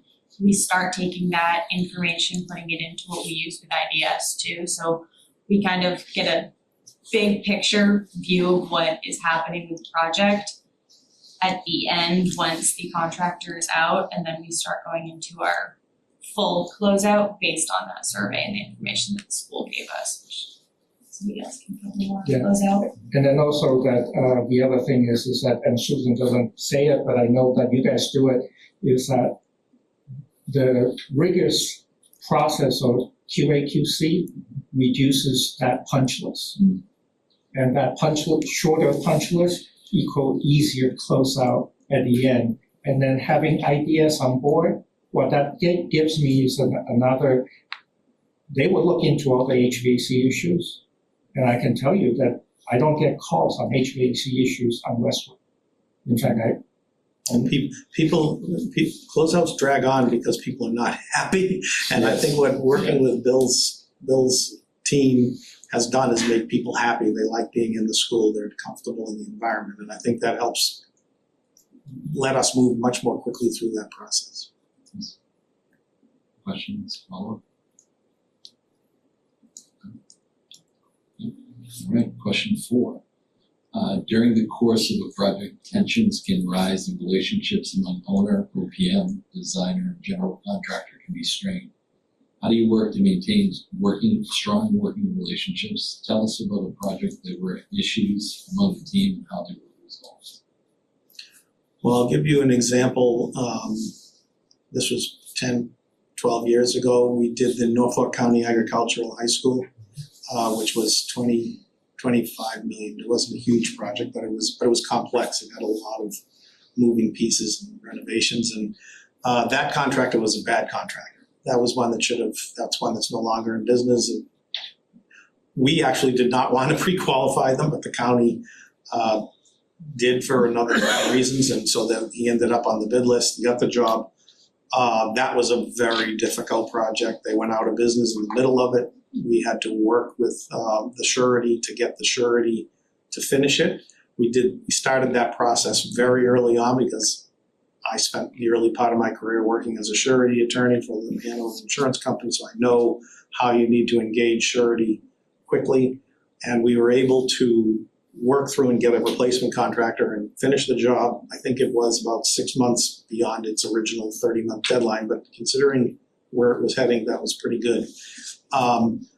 The challenge personality. So the CFO of the school would get livid sitting in these meetings, of course, with this contractor because he's like the guest that never would leave, and he was a horrible guest. I mean, he'd bring the vases. He was just a terrible person to have in your home, and he would turn red, and I would have to pull him aside and say, "Look, I know how hard this is, Rick, but if we don't keep our patience and stay through this, we're going to jeopardize, the where we want what we really want."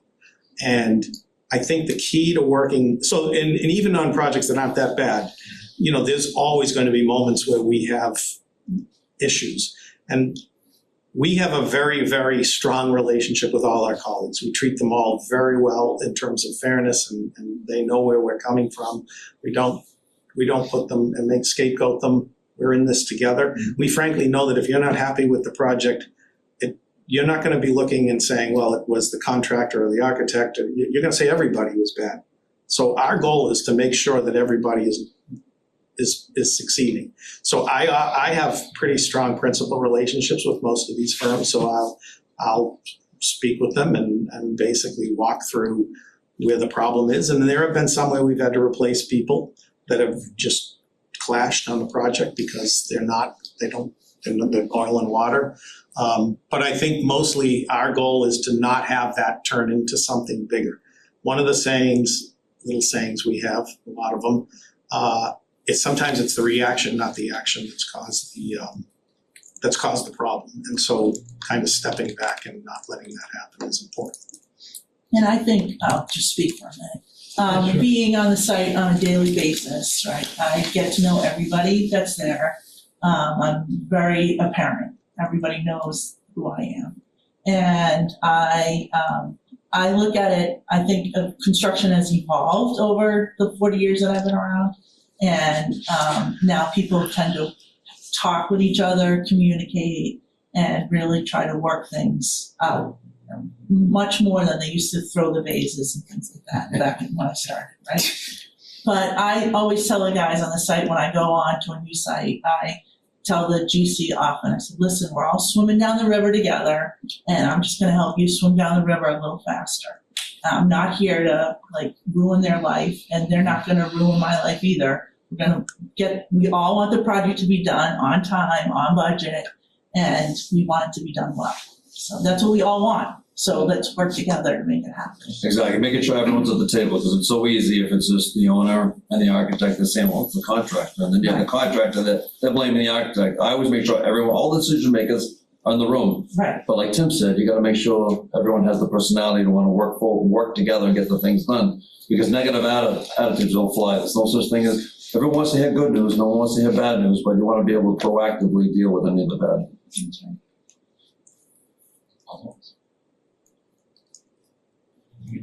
5 minutes left, we're right on time. We'll jump right into the last one. So, last question, community outreach strategy.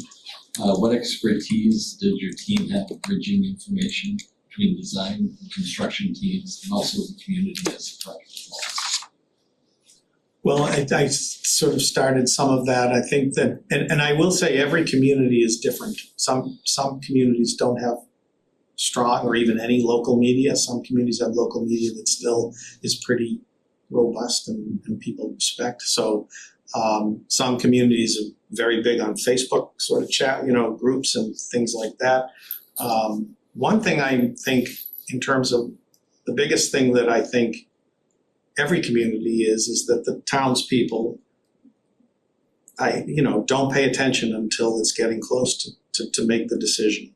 So it shouldn't surprise you that you'll have done all of this in open and you'll have done all your best to get all these forums, and then people will start to say, well, I never knew this was happening and I didn't understand this was going to be the situation, and that this is 2 months before the vote or something and you've spent a year.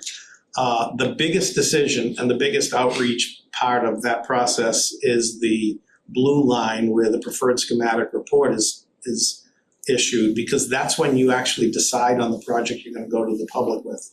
And you don't go to the public for that vote for another year, 6 or 8 months or whatever. So that decision is the one that I think the focus needs to be made on, getting the message out, getting it out as much as possible, getting people an opportunity to comment on it while you're still making that decision.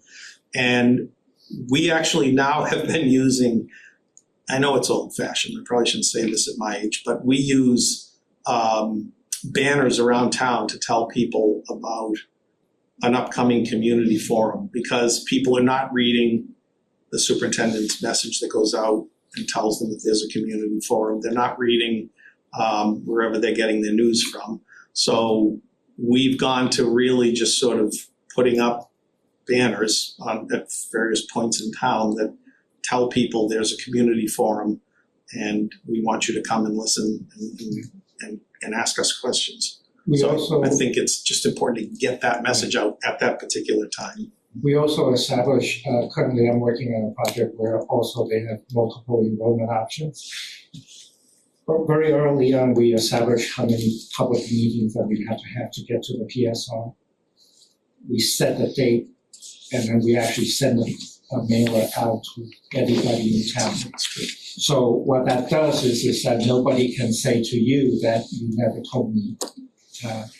And then we repeatedly in every single meeting and every possibility to say upcoming whatever. And then we started by, even before we have anything, the moment the architect was hired, we want to come and hear what you have concern about this project. It's not that, oh, here's our solution. No, we come to them to say, what are the things that you see as the important issue to solve in this project? And then so that way, at a minimum, as elected official, you can say that we made every effort. If somebody says that you never told me, that you can back it up with all the action you have taken, all the public meetings.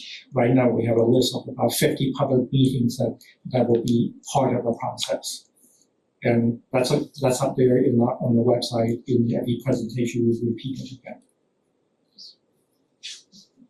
Any questions or follow-up? One or two. Who from the team is involved in sort of the community engagement strategy, or is it the whole team? It's very much the three of us during the feasibility phase, because we're most actively involved in the development of you want people that are going to be involved in that have been involved, know what's happening. And it's crafting the message, working with school building committee and other stakeholders on, what kind of information do you think we need to do and how should we present it? So we have our ideas, we want to make sure we come up with a collaborative approach to get the message out. But a lot of this, so the strategic stuff in terms of, I think, as we would meet and talk with you about how do you see, what have you found to be the best way to get the message out in certain aspects of the project? Going in front of school committee sometimes can be more, especially as we mentioned with these kinds of district-wide impacts, can be important. And then I think one of the things that, we also don't think the message ends at the vote. Like the message, it's important for us to leave a project in a way that you're proud of it, like the town people are proud of it. And that's where Suzanne and Meredith, and particularly Suzanne, because she's there day in, day out, crafts the message that goes out about here's what's happening on the project this week. And here's how we want to engage. Maybe they're great learning opportunities, these projects. And it's something that we try to continue throughout the course of it. Every project we have, Mark and I are working on the North Attleboro High School right now, which, by the way, is a very good website if you want to take a look at how they've structured, and you can see those videos that I mentioned. We put out, there's a weekly construction update. We're just starting work, so it's in the very beginning, literally the last 2 weeks, but you'll see the work going scheduled for this week. What are the major impacts that are occurring in the neighborhood that you might, if there's for instance, if there was a concrete pour and they were going to be going into late into the night, we want people to know that in the neighborhoods. And so that communication starts in the very beginning of the project, but it doesn't end just because the project has been successful at the ballot. We want that to continue right through the end.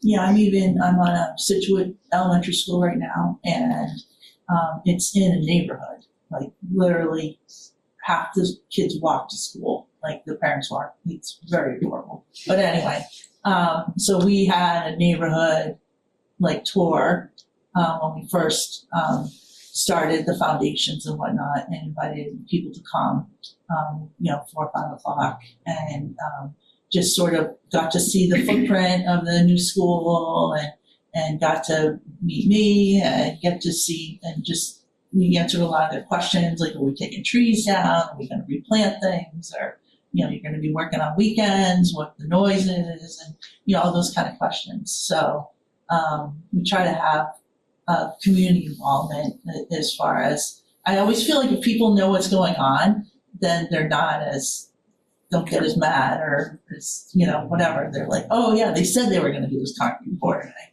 and they're doing it. It's like, yeah, we said we were, and now we are. So, and like that, I go out in front of the school every day because our gate is close to the school entrance, and when the kids are coming to school, just to make sure that, the trucks aren't allowed in anyway, they know that. But I just stay out there in case somebody shows up, and somebody usually does, and I'm like, go away. Go away, you're not going in right now. There's too many little people around. So some of the parents have gotten to know me from walking their kids to school. You also go into classrooms to talk to the kids sometimes to kind of, especially if the building's in their backyard, tell them what we're doing right behind them with the loud noise when you're in classes. Yeah. Yeah, in North Attleboro, they actually had a career day at the middle school, and us together with the architect and the contractor gave a presentation to the kids in the school, so they really understood it. Granted, there were some other areas that were a little bit more interesting, but there's certain kids who paid attention to it, and they like to see, what the school is going to look like and how it gets done. Yeah. We did it in Norwood too. We went in there once in the fall, once in the spring, and talked about all our different roles. We had a carpenter come with us, and just trying to expose the kids to different job possibilities and tell them what was going on and everything. So we're totally game for any of that. Yeah, exactly. Whatever floats your boat. I'm okay, yeah. Thank you. All right. I think that concludes it. Thank you guys. guys very much. Thanks for having us. Appreciate you giving us the opportunity, and good luck with your. Thank you so much. Thank you. Long day. Yeah, well, Usually in bed by now. She has the early schedule. Yeah. Respectful for everyone. Thank you for coming. Thank you very much. Thanks for listening. Had a blast with the I project. hope you hire us. Just say that. Because I wanted to get I get a job after 6 hours. That's right. Work out perfectly. Would you like us to hand out a copy of that presentation, or do you Want feel? it? On the paper, we can also send it, it's on paper. If you have a copy. Yeah, yeah. You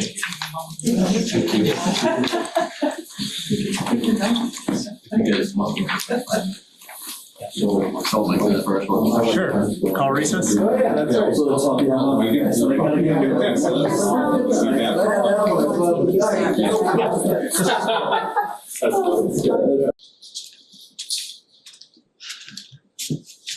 We're good. Excellent. I'll call the Town of Milton School Building Committee back to order. We just finished up with Vertex as our last OPM of the night. So at the conclusion of each of the interviews, we've gone through and done scoring analysis for each of these. What I'd like to do now is just go around with each person, just give pros and cons of each that they heard. So we'll just start with you. You want me to talk about all three of them all at once? Yeah, I mean, just, high levels. I mean, you know how you scored all three of them, right? Yeah. So based on, what we saw, what were the dimensions? All right, well, I'll try not to be totally comprehensive. I'll just give a couple of thoughts. I thought, so just in terms of, my view of like experience and I thought just on paper, PMA brought significant amount of experience doing these kind of projects. And in their answers to our questions, I felt that sort of technical aptitude and just direct implementation experience showed up. Specificity of their answers, direct examples. I felt like I learned the most from their presentation about how this project would work.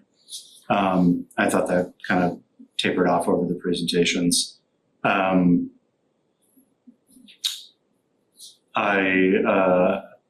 think they're, in Vertex, I was just a little worried about, they have a lot of municipal projects, obviously here in Milton. They're probably the leanest on school building projects out of the three that we saw. That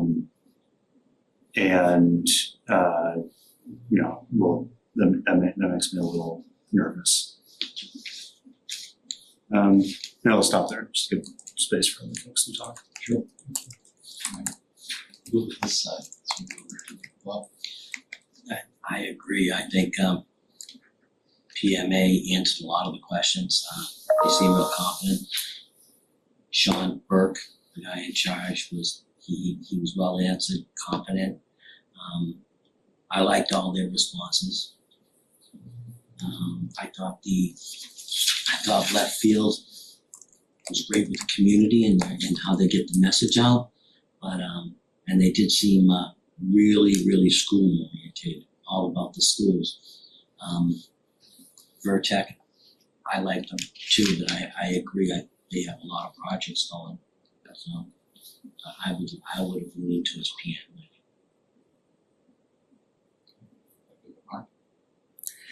Yeah, I thought Vertex and PMA were pretty good. Like I thought they were head and shoulders above left field just from their presentation, their polish, how confident I felt about the team. I think in my experience, just not the company name as a whole, but the individuals who are going to drive the project are what really matter, and how comfortable do they make you in this? How much do they seem like they have an understanding of the project? Obviously feel really good about PMA's understanding of the project based on how much time they've already put in. I think they also talked about kind of the three different options. One thing I was trying to push Vertex on was to see if they'd even thought about La Brea. I know that's kind of was a later addition. They didn't mention it at all, so that was a question. But overall, I thought Vertex's team, especially their senior project manager, the people who are going to be on site the most, made me feel really good about kind of their level of competence and other similar complex projects. So I think either would be a really good option just because of the teams, but I'd probably give the edge to PMA. But I'd say it's much closer than I was expecting because, again, I think PMA just had so much positive experience and running room on kind of understanding the project. I thought really highly of Vertex's presentation and take on it.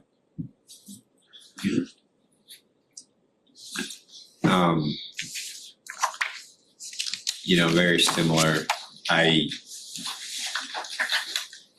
With respect to PMA, was really impressed with their materials coming into the presentations. Including some of the team and their educational liaison that they advertised. I thought they spoke well, and this isn't necessarily my world, but spoke well about their sort of the databases and, I guess software, on the project. I thought they were strong on community engagement, and you can sort of feel that from their presentation, their personalities, and view on trying to attract, residents to come out during the process. Of course, I noticed their knowledge of the project too, but of course they would be strong on that, but they were. So they were, it might have been, it was awfully close for me between they and Vertex, even though I really appreciate all three strong presentations. With respect to Vertex, I thought their materials had a really sort of a personal feel to it, tailored to Milton. I appreciate their town, their fire station experience. I also was impressed by their MSBA track record of 21 out of 22 pass rate. And the Norwood Upper Middle project that they worked on seemed pretty on par, although I haven't, dug into that deeply, but just how they described it. This is a little bit on the softer skills side, but I thought their team treated each other really respectfully during the presentation. It jumped out at me. It's really close for me between those. Might have been a point difference in the scoring, but really strong.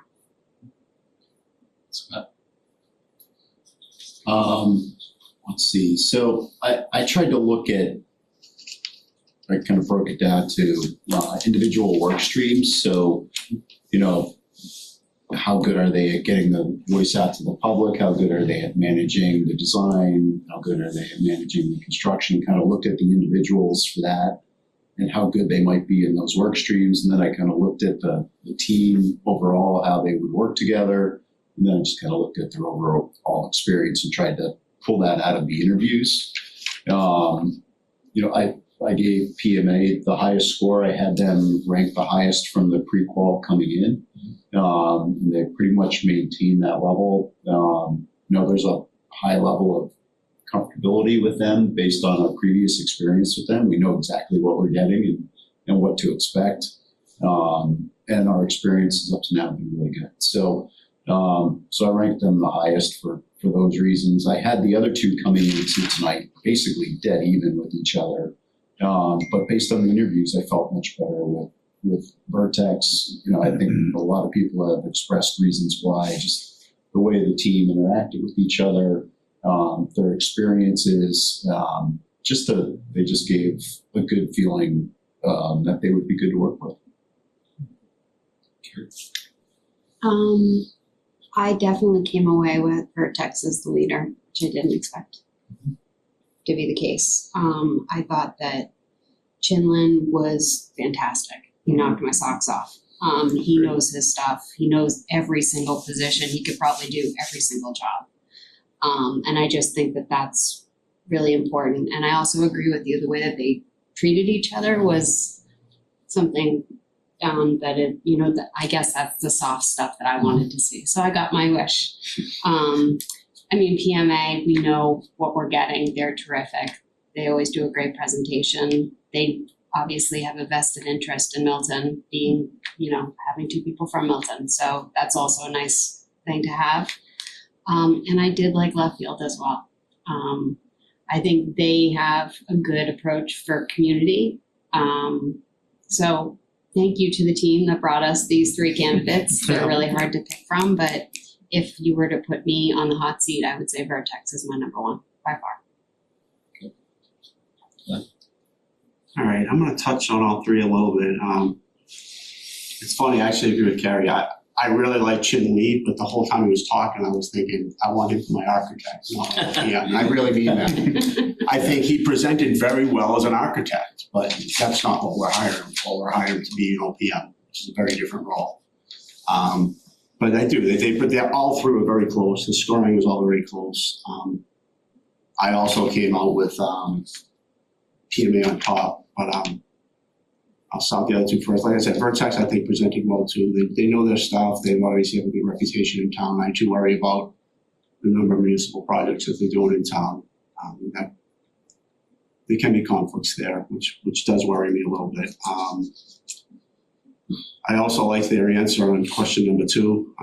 They didn't shy away from the fact that outstanding circumstances led to increased project costs. No one else mentioned that. I was kind of impressed that they mentioned that. Left Field, I thought, also presented well. I think, other than the community outreach that's already been talked about, the thing that really impressed me about them was their HVAC, their MEP expert, which, from a OPM standpoint, you can't underestimate, it's huge. The most expensive change orders are always coming from mechanical systems, and it's really good to have someone that's on board like that. It's actually something moving on to PMA, that's one of the things I think they're definitely behind Left Field on. I'd like to push them on that, who's going to be handling this for you guys, and make sure it's someone good. But obviously Sean really presents well. And it's easy to say that, they knew the project, so they knew how to talk about it. But having been through this process with them before, they did the same thing before. They just really do their research, and it's not boilerplate. It's very project specific what they talk about, which I love, because that's what I want to hear. And that's, of the 8 that didn't make it, that was part of the problem. Almost every one of them was all boilerplate crap. They weren't really saying much of anything specific to what our design problem is. And I like that. The other thing I'll mention is that I'm going back to Vertex, I like the little diagram that they did too, to break down the program. That was really, really helpful. I'd like to see a little bit more of that from PMA as well. But like I said, I had PMA on top, but it was not by much. I think it was by a couple of points, maybe. And I'll also point out me and Scott, who did no collaboration. Surveys before were pretty much right on, and I think this time too, we were probably pretty Sounds close. like we're in the order anyway. Yeah. Thank you. Sean, could I ask Glenn a follow-up question? Go for it. Vertex was the only company you didn't ask about the change orders with, and I was just wondering. I think it was more time, and Scott had less questioning, and I think I have a pretty good idea of their change order approach because of the work they've done in town. So we kind of know how they deal with that, which I think is, they have a good system. I think the fire stations have all been pretty much on time and on budget, right? As far as I know. Yeah, the cost of change orders have been the room we're sitting in because they've been owner directed. Right, correct. Don't just leave a demo building that's built a meeting room while you're here. So they've been not because of the OPM designer on those projects. Yeah, I was also really happy with the Ruby Cole restaurant and didn't necessarily agree with, so I was on the subcommittee. I was very close to these three. I think I had two of the three rising into my top 3, with the other one being in 4th place in a very close race there. So I was thrilled with the group we wound up with. And I like how you said it's the specificity of PMA, because that's really what and I know they have the built-in advantage of having worked on this in the past, but did the same thing the last time. They did not have that benefit at that time. And, Sean's able to speak extemporaneously, specifically, but then to Carrie's point, where you're looking for the interaction between their players, he is speaking extemporaneously, specifically, and then bouncing it to his other team members who are right on the same page with him. Left field came in. I mean, they were whiz bang with their community engagement. Their graphics package was really good. Their presentation was highly scripted, unlike PMA, who was just like, we are here to talk about any aspect of this that you would care to talk about. I was very impressed. But, I had a great time listening to them, learning from Vertex also. I would probably be PMA, Vertex, left field, and again, very close and happy with the group we wound up with. Yeah, I'll just kind of close up mine. So similar to what you said, Glenn, hiring a project manager, owner's project manager. So, part of me is you just look at the metrics of what we're submitting. Right? So for project management experience with their firm, Tim Dorman with Vertex was with left field was 1 year with his firm. Prior to that, he worked at 95. He has no educational experience. It was other projects and student project management experience, but for like the project we're both on, experience. Sean Burke with PMA has 21 years experience with that firm doing schools. And then Chinlin has 6 years of experience with Vertex in the PM role. Prior to that, he was an architect. So, for me, when and a lot of the points that were made, I just don't want to repeat them. But that was the thing when I was reviewing the proposals of what are some of the differentiators I want to look at when coming in here. To your point, in left field, it seemed to be a script that they were technically reading from during the presentation. I think that's because the guy who was supposed to lead the charge and couldn't be here wasn't here. I think they had to punt a little bit. And that gets more to my point is we're hiring a project manager, Tim. We're not hiring the owner who wasn't here. So for me, Sean Berg was the PM. He talked majority of the time for others, Chinlin did that. So yeah, if that was it, that's even more of a reason why it was local. So yeah, similar to me, coming into tonight, just reviewing everything, Vertex and PMA, I was very torn between the two of them. I wanted to see kind of where they landed. I wasn't with left field just due to the experience on paper. I had them already behind me when we were starting. So yeah, for me it was a very close 1-2 with PMA at 1, Vertex at 2, and then left field kind of further behind. So kind of with the discussions we're just having and stuff like that. I know everybody's already scored and stuff like that. Is there anything anybody said that makes you want to change how you rank your score? I don't want to change them. I want to make one more point with Sean. Yep. Communication with this project is going to be so key. We're going to have community issues, let's be honest. Some of them talk about there's going to be some opposition. I just think Sean is so equipped to speak to our community and do it well, and as a member of our community, which shouldn't matter, but I think on this project it does. Yeah, I think that makes us tuned into what's happening. That's my last point. Sorry. No. Sorry, I didn't mean to cut off discussion.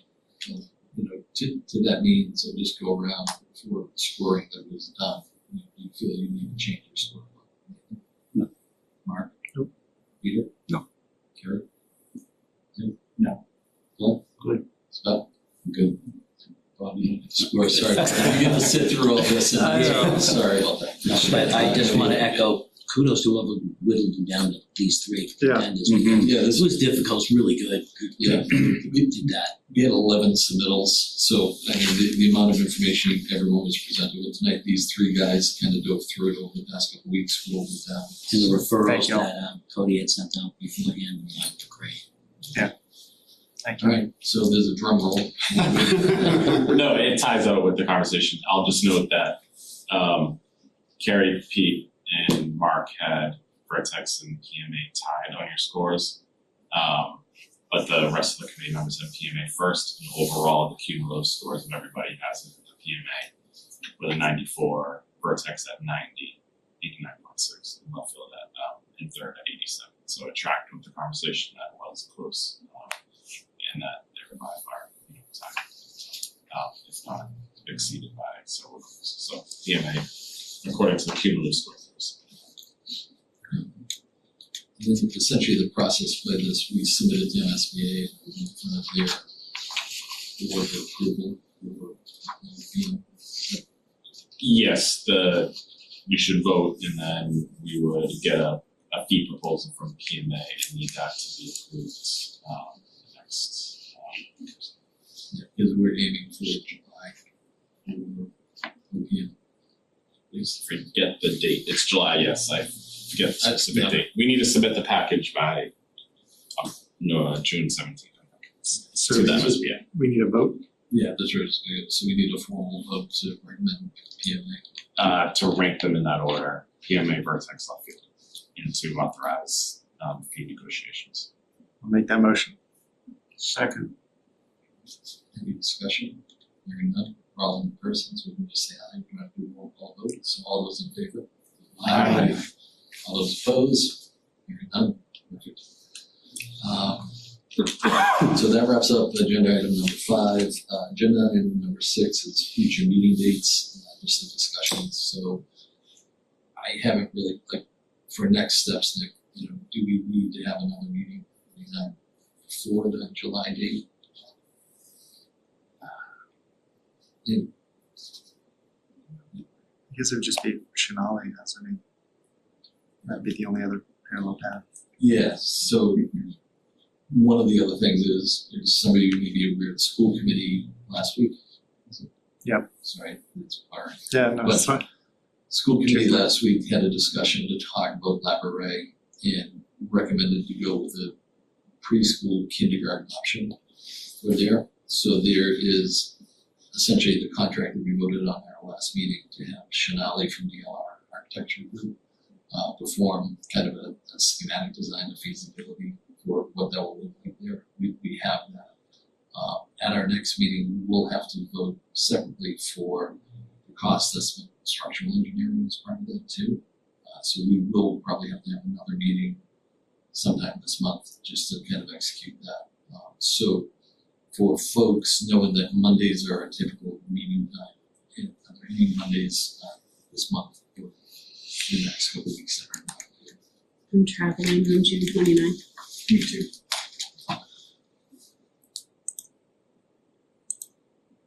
I'm in Flux, Scotland, and Sean with college visits, so I'll let you know. If you're moving target. So how about this? Let's aim for 2 weeks, 22nd. 22nd. Okay. That work? If I am traveling, I can probably call that. Appreciate it. So that's fine. So 22nd work? Yep. Nathan? Yep. And if you didn't know about it, Nathan did a very nice, concise wrap-up of Labouré. That is like my favorite thing that comes out. Thank you for doing that. You're welcome. It's truly helpful. So what would we be talking about on the 22nd for that project? Like, it might be nice, for example, to hear, some kind of, or is it premature to hear anything about what's happening on the architect front? I think probably what I would do is at that point, we have the contract back to Shanali. I believe she's looking to do a site walk on the 18th. So they'll have an initial site walk. We could actually make them here just for an initial sort of, but if for some of you that were not school building committee before that didn't meet Shanali, we give an opportunity to meet her, maybe ask some general questions. Yeah. She'll maybe in person, maybe remote. But I think that would be, just kind of in line with the rapid timeline we're under with Labouré to get the architects up and going now that we've got a program.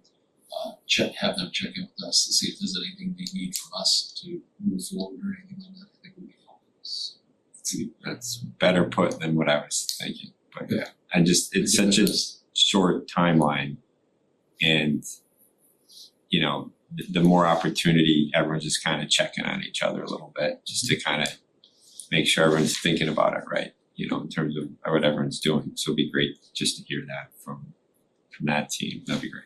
Yeah, I'll reach out to her, have her attend again, either in person or. Thanks.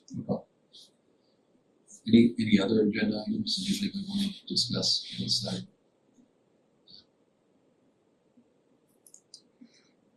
Make a motion to adjourn. Second agenda item number second. All those in favor? Aye. Very good. Thank you very much. Thanks, Sean.